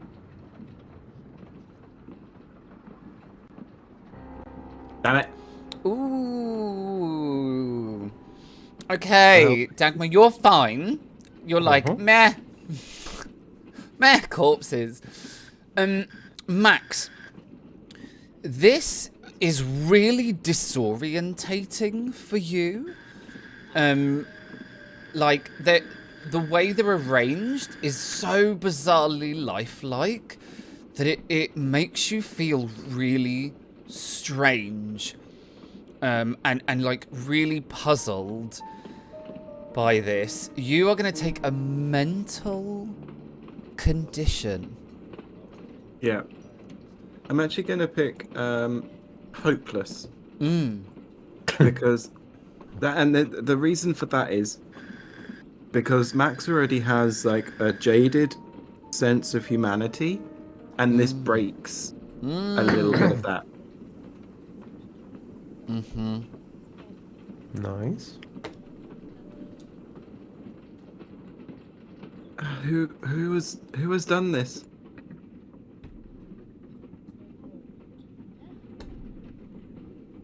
Dagmar's like cool as a cucumber. It's just like, it's another body. Dagmar remembers previous encounters with dead bodies that moved in front of them. But Where is Magna? Max, I don't know where Magna is. But But you did say before you needed to find the bishop. this Could be fortunate. This is true. However, would you check in the bedroom? Sure. And I'll stand out here with a bottle. I pick one of the bottles up from the rack. Yeah, there there's a anything little in that? bar in here. There's a little private bar in the master suite. Is there anything in that bottle, Max? Yes, it's weighted to throw. Okay. Dagmar's just going to take the bottle, take the take the top off, take a big swig, put the top back on, and hand it back. It could have been poisoned. Nah.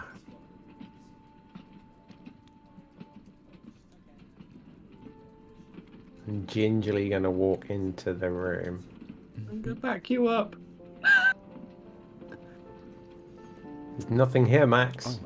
Oh. Oh, hold on. I think he's forgot to put some in it. No, it's fine. No. Oh.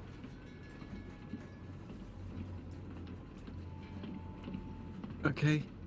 I guess we should carry on. I must remember next time to book executive class.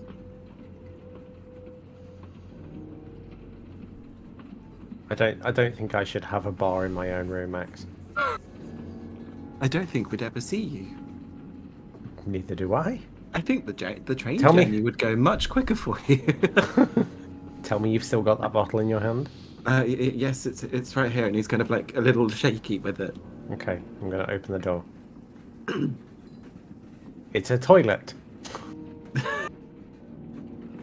Are you sure that's Okay. just...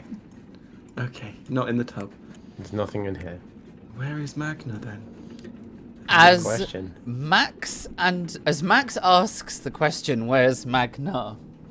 And Dagmar responds, "Good question."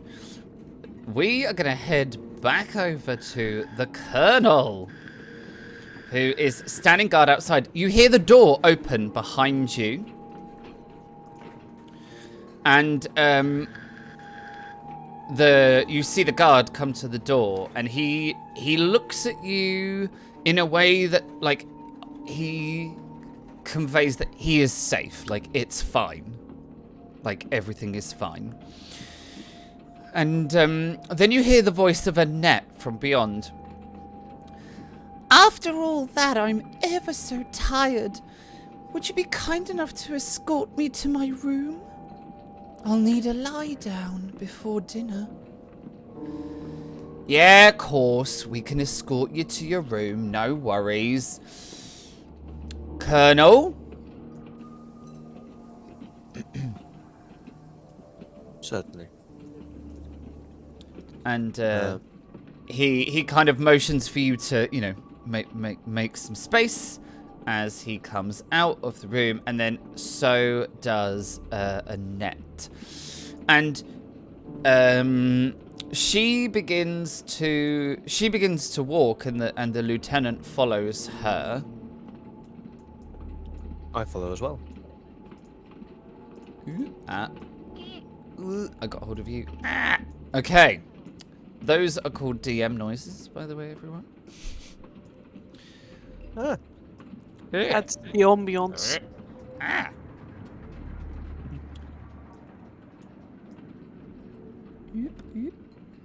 Bloop. And she arrives at her room, and she turns and she says, "Oh, hang on." And she turns and she says, "Thank you for everything. I'm much appreciated." And she goes into her room.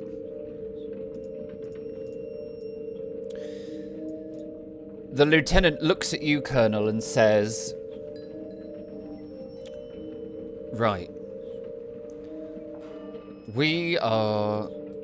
I'm going to need to return to the guard carriage. I have got some notes that I need to take. Write down. Record."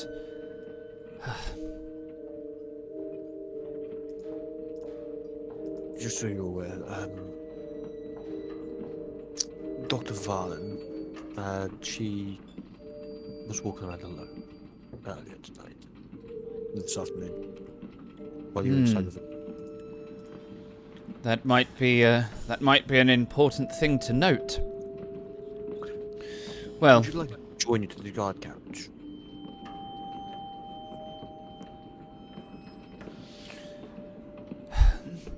yes.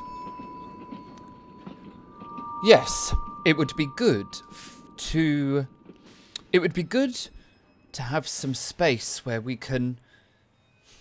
I sometimes find if I pace and talk through my thoughts, I sometimes find it to be useful. As it happens, I had a commanding officer who was not just saying. Well, let's head to the rear of the train.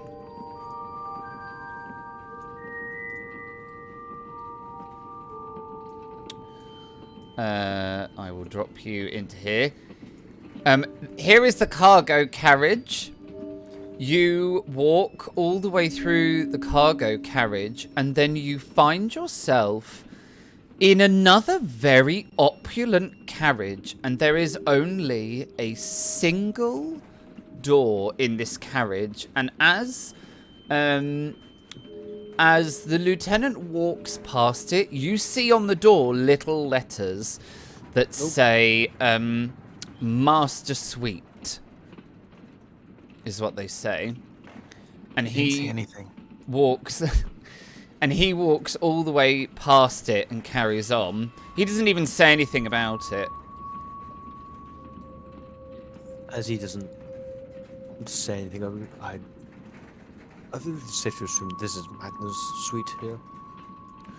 Oh, yes, it is the Master Suite.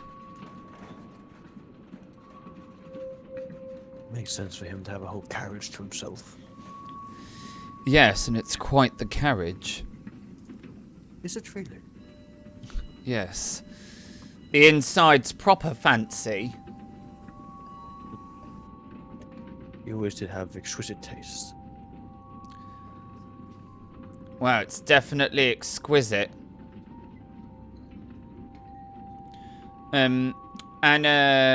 he's like, welcome to the guard carriage. This is pretty much it. That's all we got. Got a space here to put any unruly passengers or staff or, stowaways, should we ever get any. And then the door there leads out to the brake panels. We have the emergency rear brakes through here, should we need to do anything. And, yeah, welcome to the guard carriage. Ain't much to look at, but it's me office. As long as it's functional, it works. That's all that really matters. Precisely. Functional is what is needed. Nothing more, nothing less. So, we discussed about pacing and leaving your ideas. What did Annette tell you? She told me a couple of very interesting things. And I think you'll find them interesting too.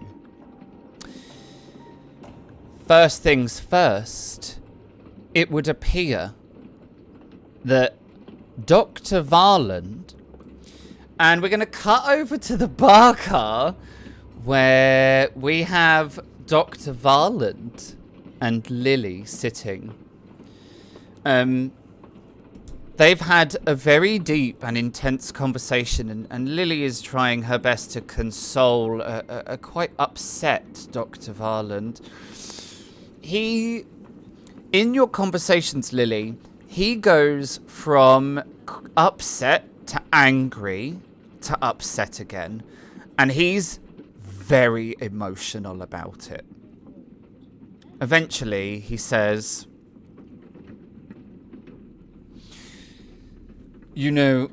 all of these emotions in this whiskey combined, well, it's quite gone to my head.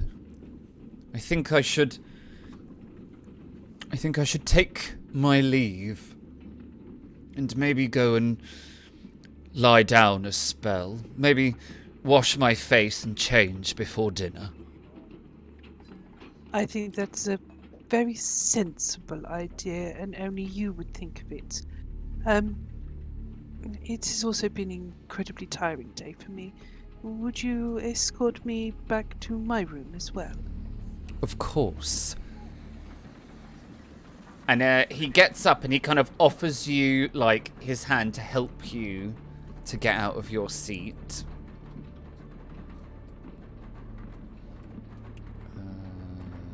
Okay. Yeah, he offers you his hand to help you get out of your seat. You are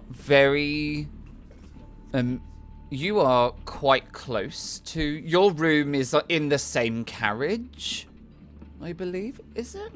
Yes. Your room... No. You're in the other carriage. Sorry. I'll get there eventually as the DM. Make mine up, I don't mind. I've got... there's a lot of facts in here that I'm trying to juggle.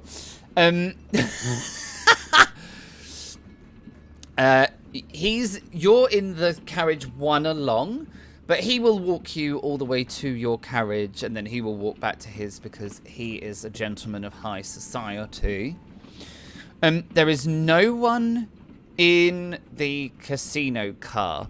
There is no one in the passenger car, nor is there anyone in the observation car. The train is empty. You don't see a soul. It's high society. I mean, what do you do in an afternoon but go and rest? Go and rest, Preparation exactly. For dinner. Exactly. He leads you through the first of the passenger cabins and then into the next one, and he stops by your door and he says, here you are. Oh, thank you, Thomas. And thank you again for being so honest and opening up to me. It warms my heart that you feel that you can trust me with this information. And know that I am always here. My door is always open for you. It was very kind of you to offer me an ear. Now rest. And I will see you at dinner. Yes. I will see you at dinner. and I'm going to shut the door on him. All right.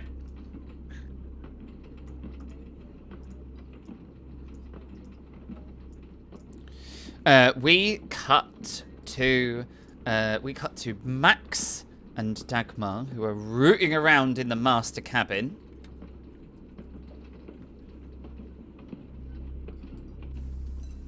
You want to check the desk and I'll check the bed, just in case he's put anything underneath there. Sure. and Gonna do some rummaging, GM. Yeah. Gonna do some rummaging. All right. Give me an investigation check. I'm assuming you're sort of just gonna search the entire suite. Yes. So yeah, Dagmar's going for the living room area. I'm going for the bedroom area. All right, lovely. Oh wait, hang on. So In that case, then, I'm 2 here, then? investigation checks, 1 each. And we have had a hinder. Whom are you hindering, Dapper David? Oh my gosh. Max Well, or Dagmar? It'll have to be Oh, I Max, thought as because much. Dagmar was quick out the gate. Dagmar fucked it up anyway. I mean, -1. Yep. Damn it. The pair of you Thanks. find nothing. Like, Magna's luggage hasn't even been unpacked. And Where then is it the luggage? kind of... Where is his luggage? Well, it's in there somewhere. I didn't put a bag or I didn't put luggage trunks in there. But they're in there. And his luggage is just like, there's nothing, it's just clothes, really. And it kind of dawns on you that he didn't survive the first day aboard the train. So he didn't even sleep in this suite. Mm-hmm. And so nothing, it looks like nothing has been touched or used at all. Yeah.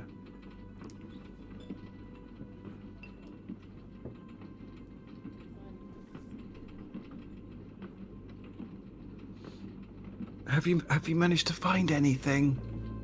I found a desk. But that's it. Did you get stuck at the bar? Ooh, bar. Did you Max, get stuck at the bar? No! I don't think there's anything through there. Max, maybe you should do your communication thing. I will try. I'm going to come over to the bishop. And I'm going to say to Dagmar, can you look the other way, please? Don't you worry, I'm looking at something far more important to me right now. Okay. And I am going to take out my crystal ball and use my medium talent. Okay.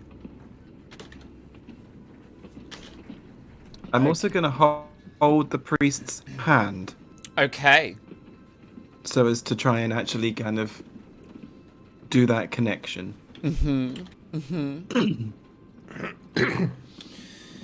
You immediately cast yourself into the in-between place. And you call out for the bishop. He does come to your calls. He looks surprised, almost shell-shocked when he arrives. And there is a strange, like, rippling black and white image around you. And it's like as if somebody was trying to remember the inside of a church, but like entirely by memory. But the memories were sort of like the important bits are there, but none of the detail. Yeah.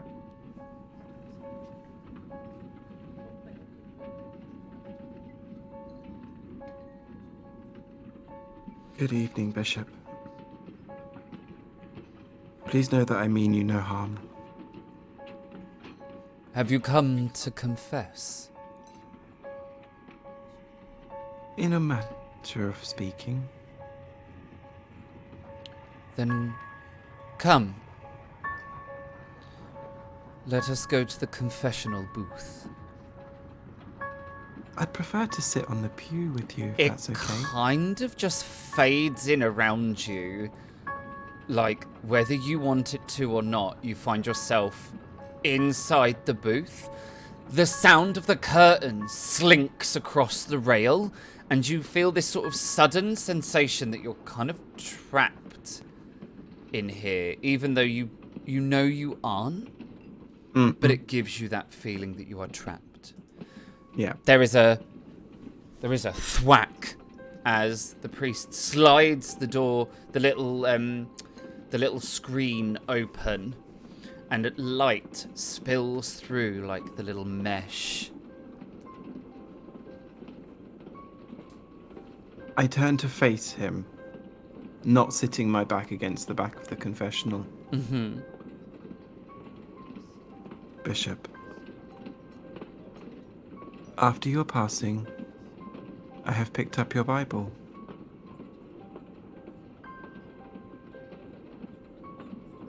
Inside of there you have done something priests do not usually do, and taken notes of these confessionals. However, some of those notes are incomplete.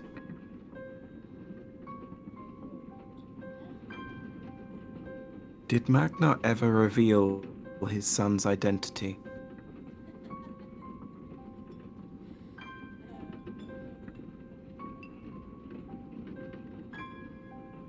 There is naught but silence from the other side of the confessional booth.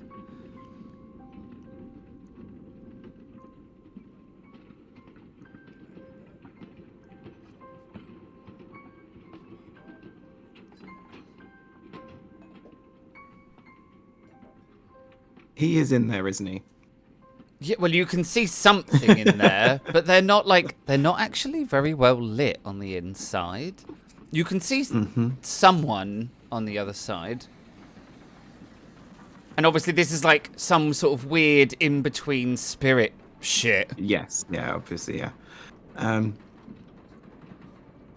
Who else knew that Magnar had told you what he was going to do?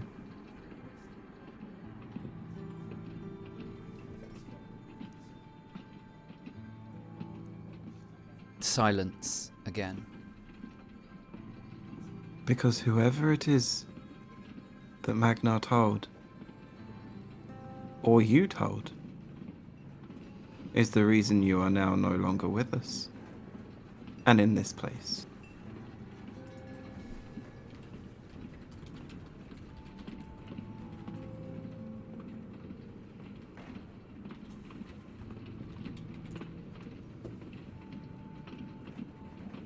Do you remember your death? Again, there was just silence. I'm gonna open up the curtain. You open up the curtain and you see, like, the sort of ghostly church outline in the darkness. I'm gonna lean back, and I'm going to just say to the bishop, if you are unable to tell me, why don't you just show me instead, as we are in your memory?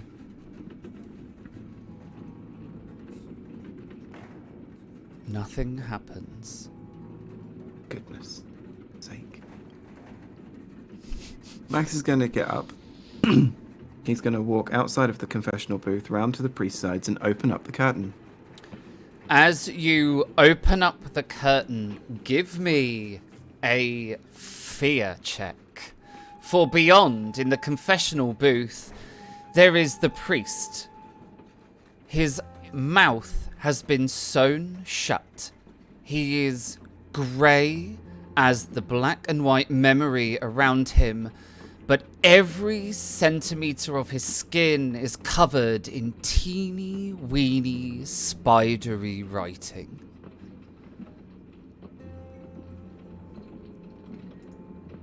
Oh my goodness me. Right, I'm going to go for empathy. Oh! Oh, I am restarting roll 20. There is like the shock and the horror of it kind of reverberates through, because this isn't just your, you're not just perceiving this, like you are a part of this. Your soul is as much a part of this spirit meeting as the bishop's. And and you absolutely reel from it. As you see the sight, it shocks you to such horror that you find yourself immediately bolt awake in the master suite, holding a very cold hand of the bishop, and you yourself are breathing very heavily, as if you had awoken from a terrifying nightmare. Yeah. Can I am going to immediately, if it's not already open up the priest's mouth.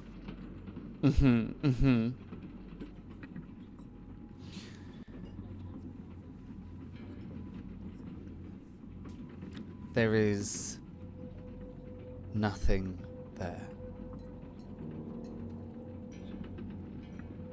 I turn around and say to Dagmar, we need to leave now.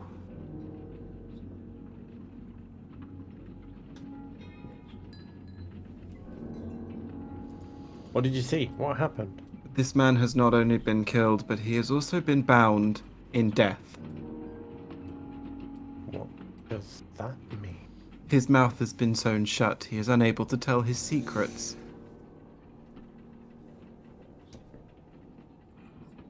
Even for a priest, when they die, they're able to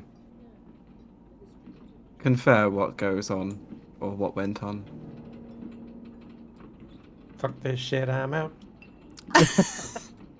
I believe we should get ourselves ready for dinner. Weren't we supposed to go through to the... Oh, yes, let's do that. Sorry, all that talk of soup earlier. And I figured you might need the bread rolls.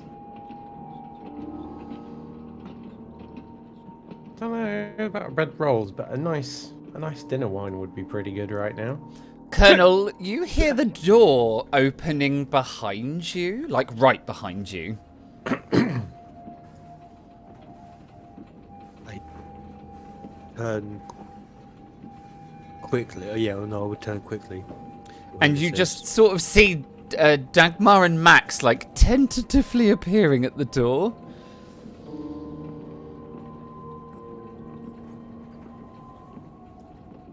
Can I stare at them?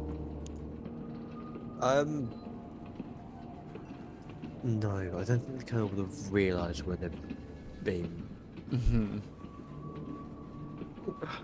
Sorry. Go, come on. Come inside, Lieutenant. You do not mind, do you?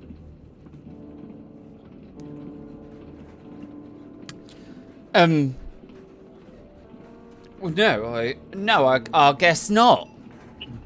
If you can vouch for your friends. Fortunately, if anything, these are two people who have absolutely nothing to do with Magnus and are probably the most trustworthy people on this train. Right, well, in that Max. case, as I was saying... Max currently looks like a leggy jellyfish with his cape tucked into his underwear. And everyone knows me as trustworthy Dagmar, so it's fine. Well, as I was saying, I can't remember what I actually had just said right before. Oh, yeah. Dr. Varland. Turns out he's been threatening his wife. Annette tells me that there is a lot of unrest. Also, he's Magna's doctor. And one wonders one can't help but wonder. Doctor would have a few things about their person. Wouldn't be too difficult for them to make someone shuffle off their mortal coil, if you get my meaning. Especially if they're the ones doing the autopsy. Exactly. Exactly. Speaking of that, on our way down here, my cape got stuck on a door handle in the last carriage, and the door swung open. That's why it's now tucked in. We found the priest and the magician in Magnus's carriage holding drinks on the sofa. They've been placed. Somebody has moved them there. Before the shock, can I get Max? I'm gonna need either an inspiration or a manipulation roll for you to deliver that just absolute shady. They're exactly the fucking That was same. an absolute hooter. I'm going inspiration. Oh, for fuck's sake. Jack, take your dice back. Do you know what I mean? Like, you're just like, my cape, it got stuck on a door and the door just it just opened, right? You see the lieutenant's eyebrows go up into his hairline as he clearly 100% does not believe a word you have said. However, he's too intrigued, like he's too focused on the fact that you have found the bodies in Magna's room to, like, do you know what I mean? Like, his first reaction is to be like, hold on, you broke into the master suite. But then you're like, but we found the bodies. And then that just becomes the center of focus. And he goes, what, you found all the bodies in the master suite? No, only two. Who'd you find? The bishop and the magician. So where's Magna's body? Probably in the parlor with the candlestick. What? We don't know where Magna is. No. We haven't seen him. Who knew where the body was? Only us. The bishop.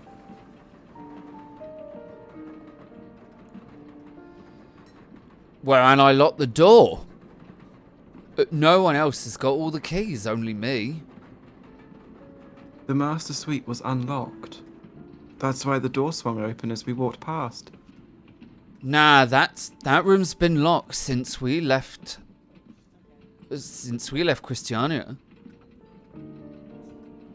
It was unlocked. Somebody obviously either has keys or is able to break in. Then it must be a break-in, because I'm the only one who's got all the keys. Is that Magnus' keys? Except... Did Magna have keys? Well, assuming he must have done. Well, did he have keys for the whole train? I mean, I don't know if he's got keys for the old train. I thought I was the only one. He definitely have his key for his room.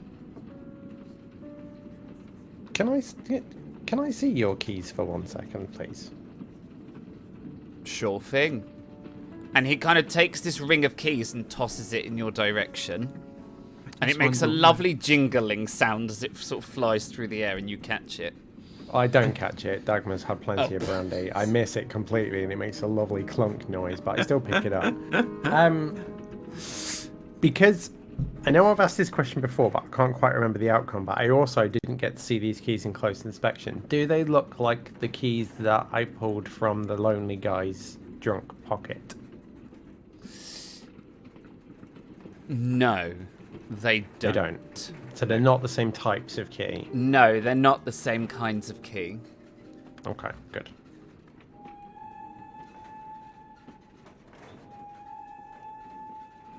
Dagmar, I'm just going to hand them back.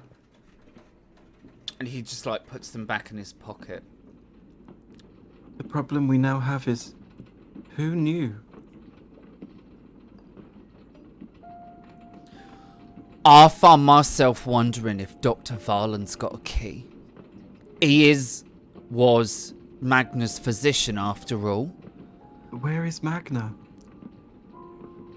Why would the Doctor want to kill Magna and the Magician and the Bishop, though? I don't Does know. he stand to inherit anything? You mean I Max? don't know. Well, And we're suspecting the Doctor because of a net statement? Well, I mean, it was Only- pretty convincing, if you ask me.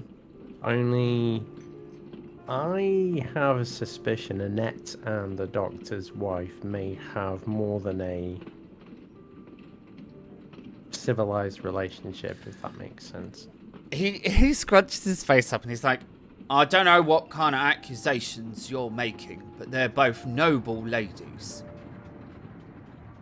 I know people, and from what I saw of the Doctor's wife, there's been trifling with those lady fingers.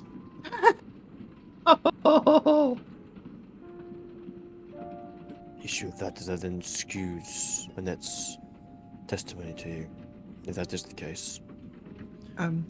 Well, maybe we need to go and ask them directly.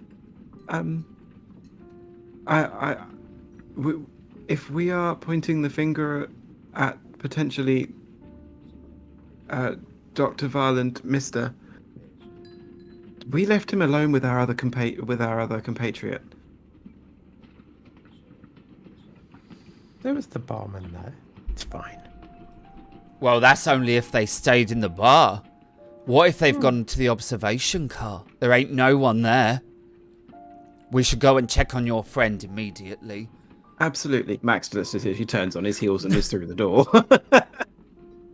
Max, tuck your cape back in. Sorry, no, it doesn't matter. All right. Billowing fabric. Billowing fabric.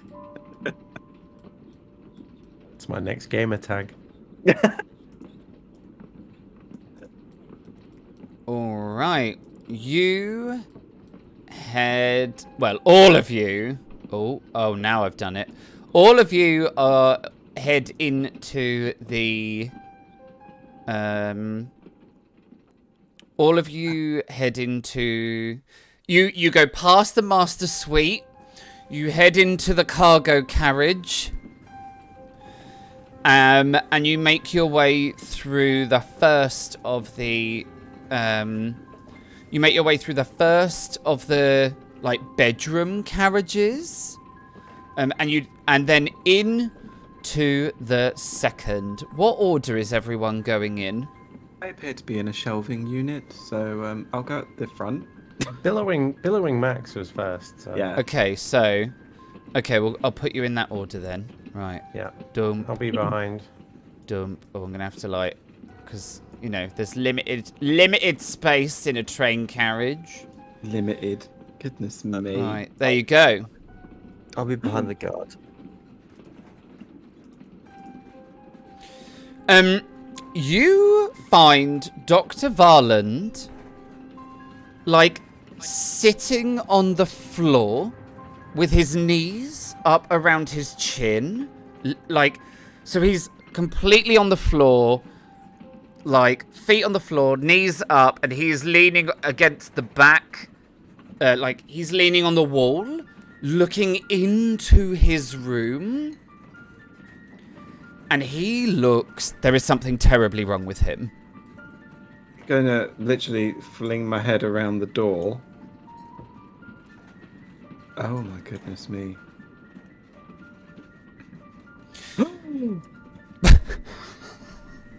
Shock, gasp, horror. Escandalo!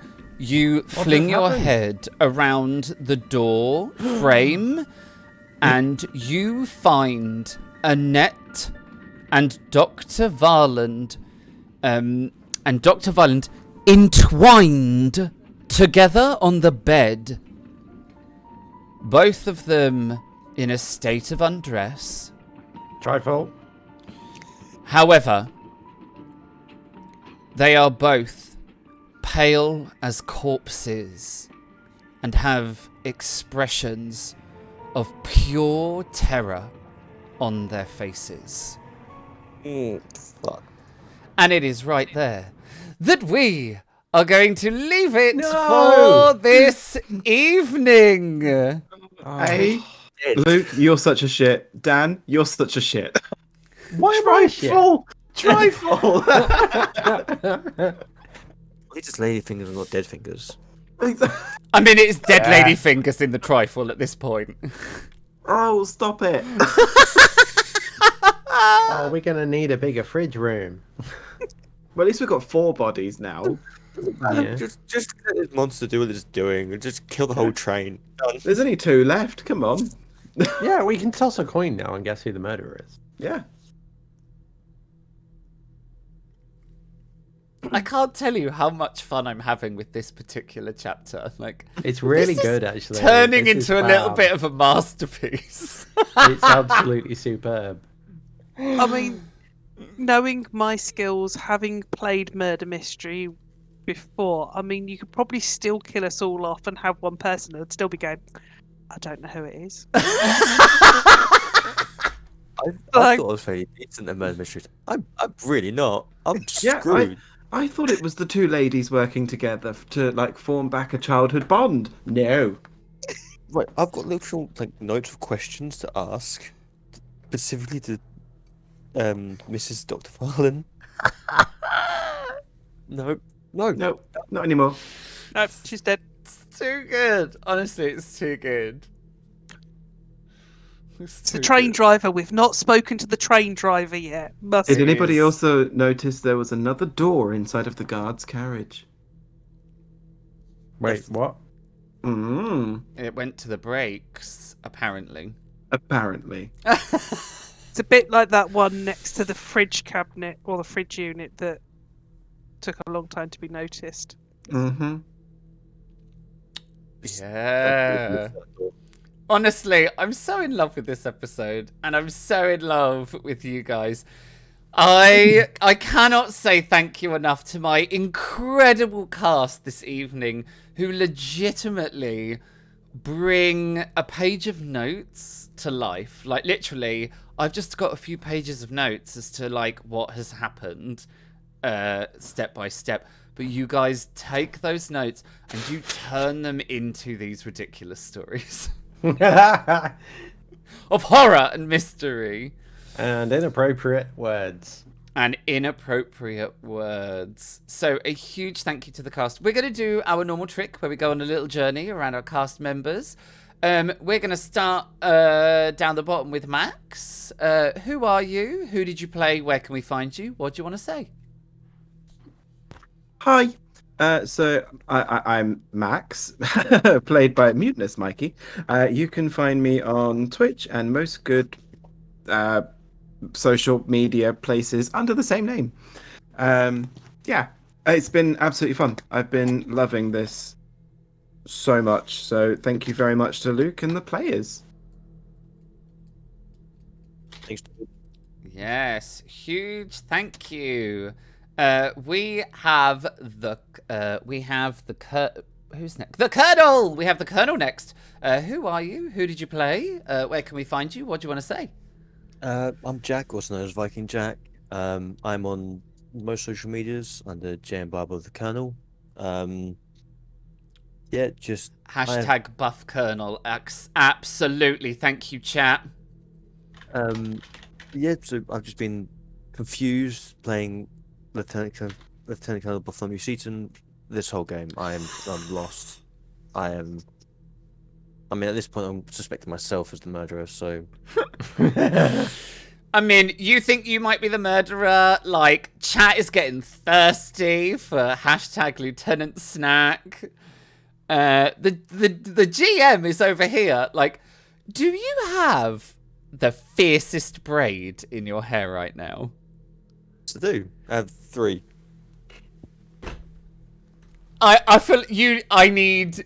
I Come need. on, you've got to show that. You've got to show this off. Come on. We need to see this fierce. Oh my days! Wow. Oh! Oh, hello! Hashtag you saw it here on The Society First. Here you go. Look, chat is never going to recover. Chat is just never going to recover. There's a clip, right? That's a clip, right? Seriously, anyone out there, if you've got points, if you could hinder Loki, that would be great, because he's off the charts right now. Well, I mean... Yep, there we go.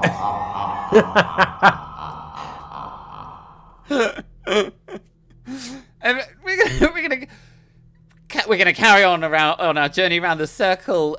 Lily, who are you? Who did you play? Where can we find you? What do you want to say? Hi, I've been playing Lily Holstein Romanoff. Got it right this time.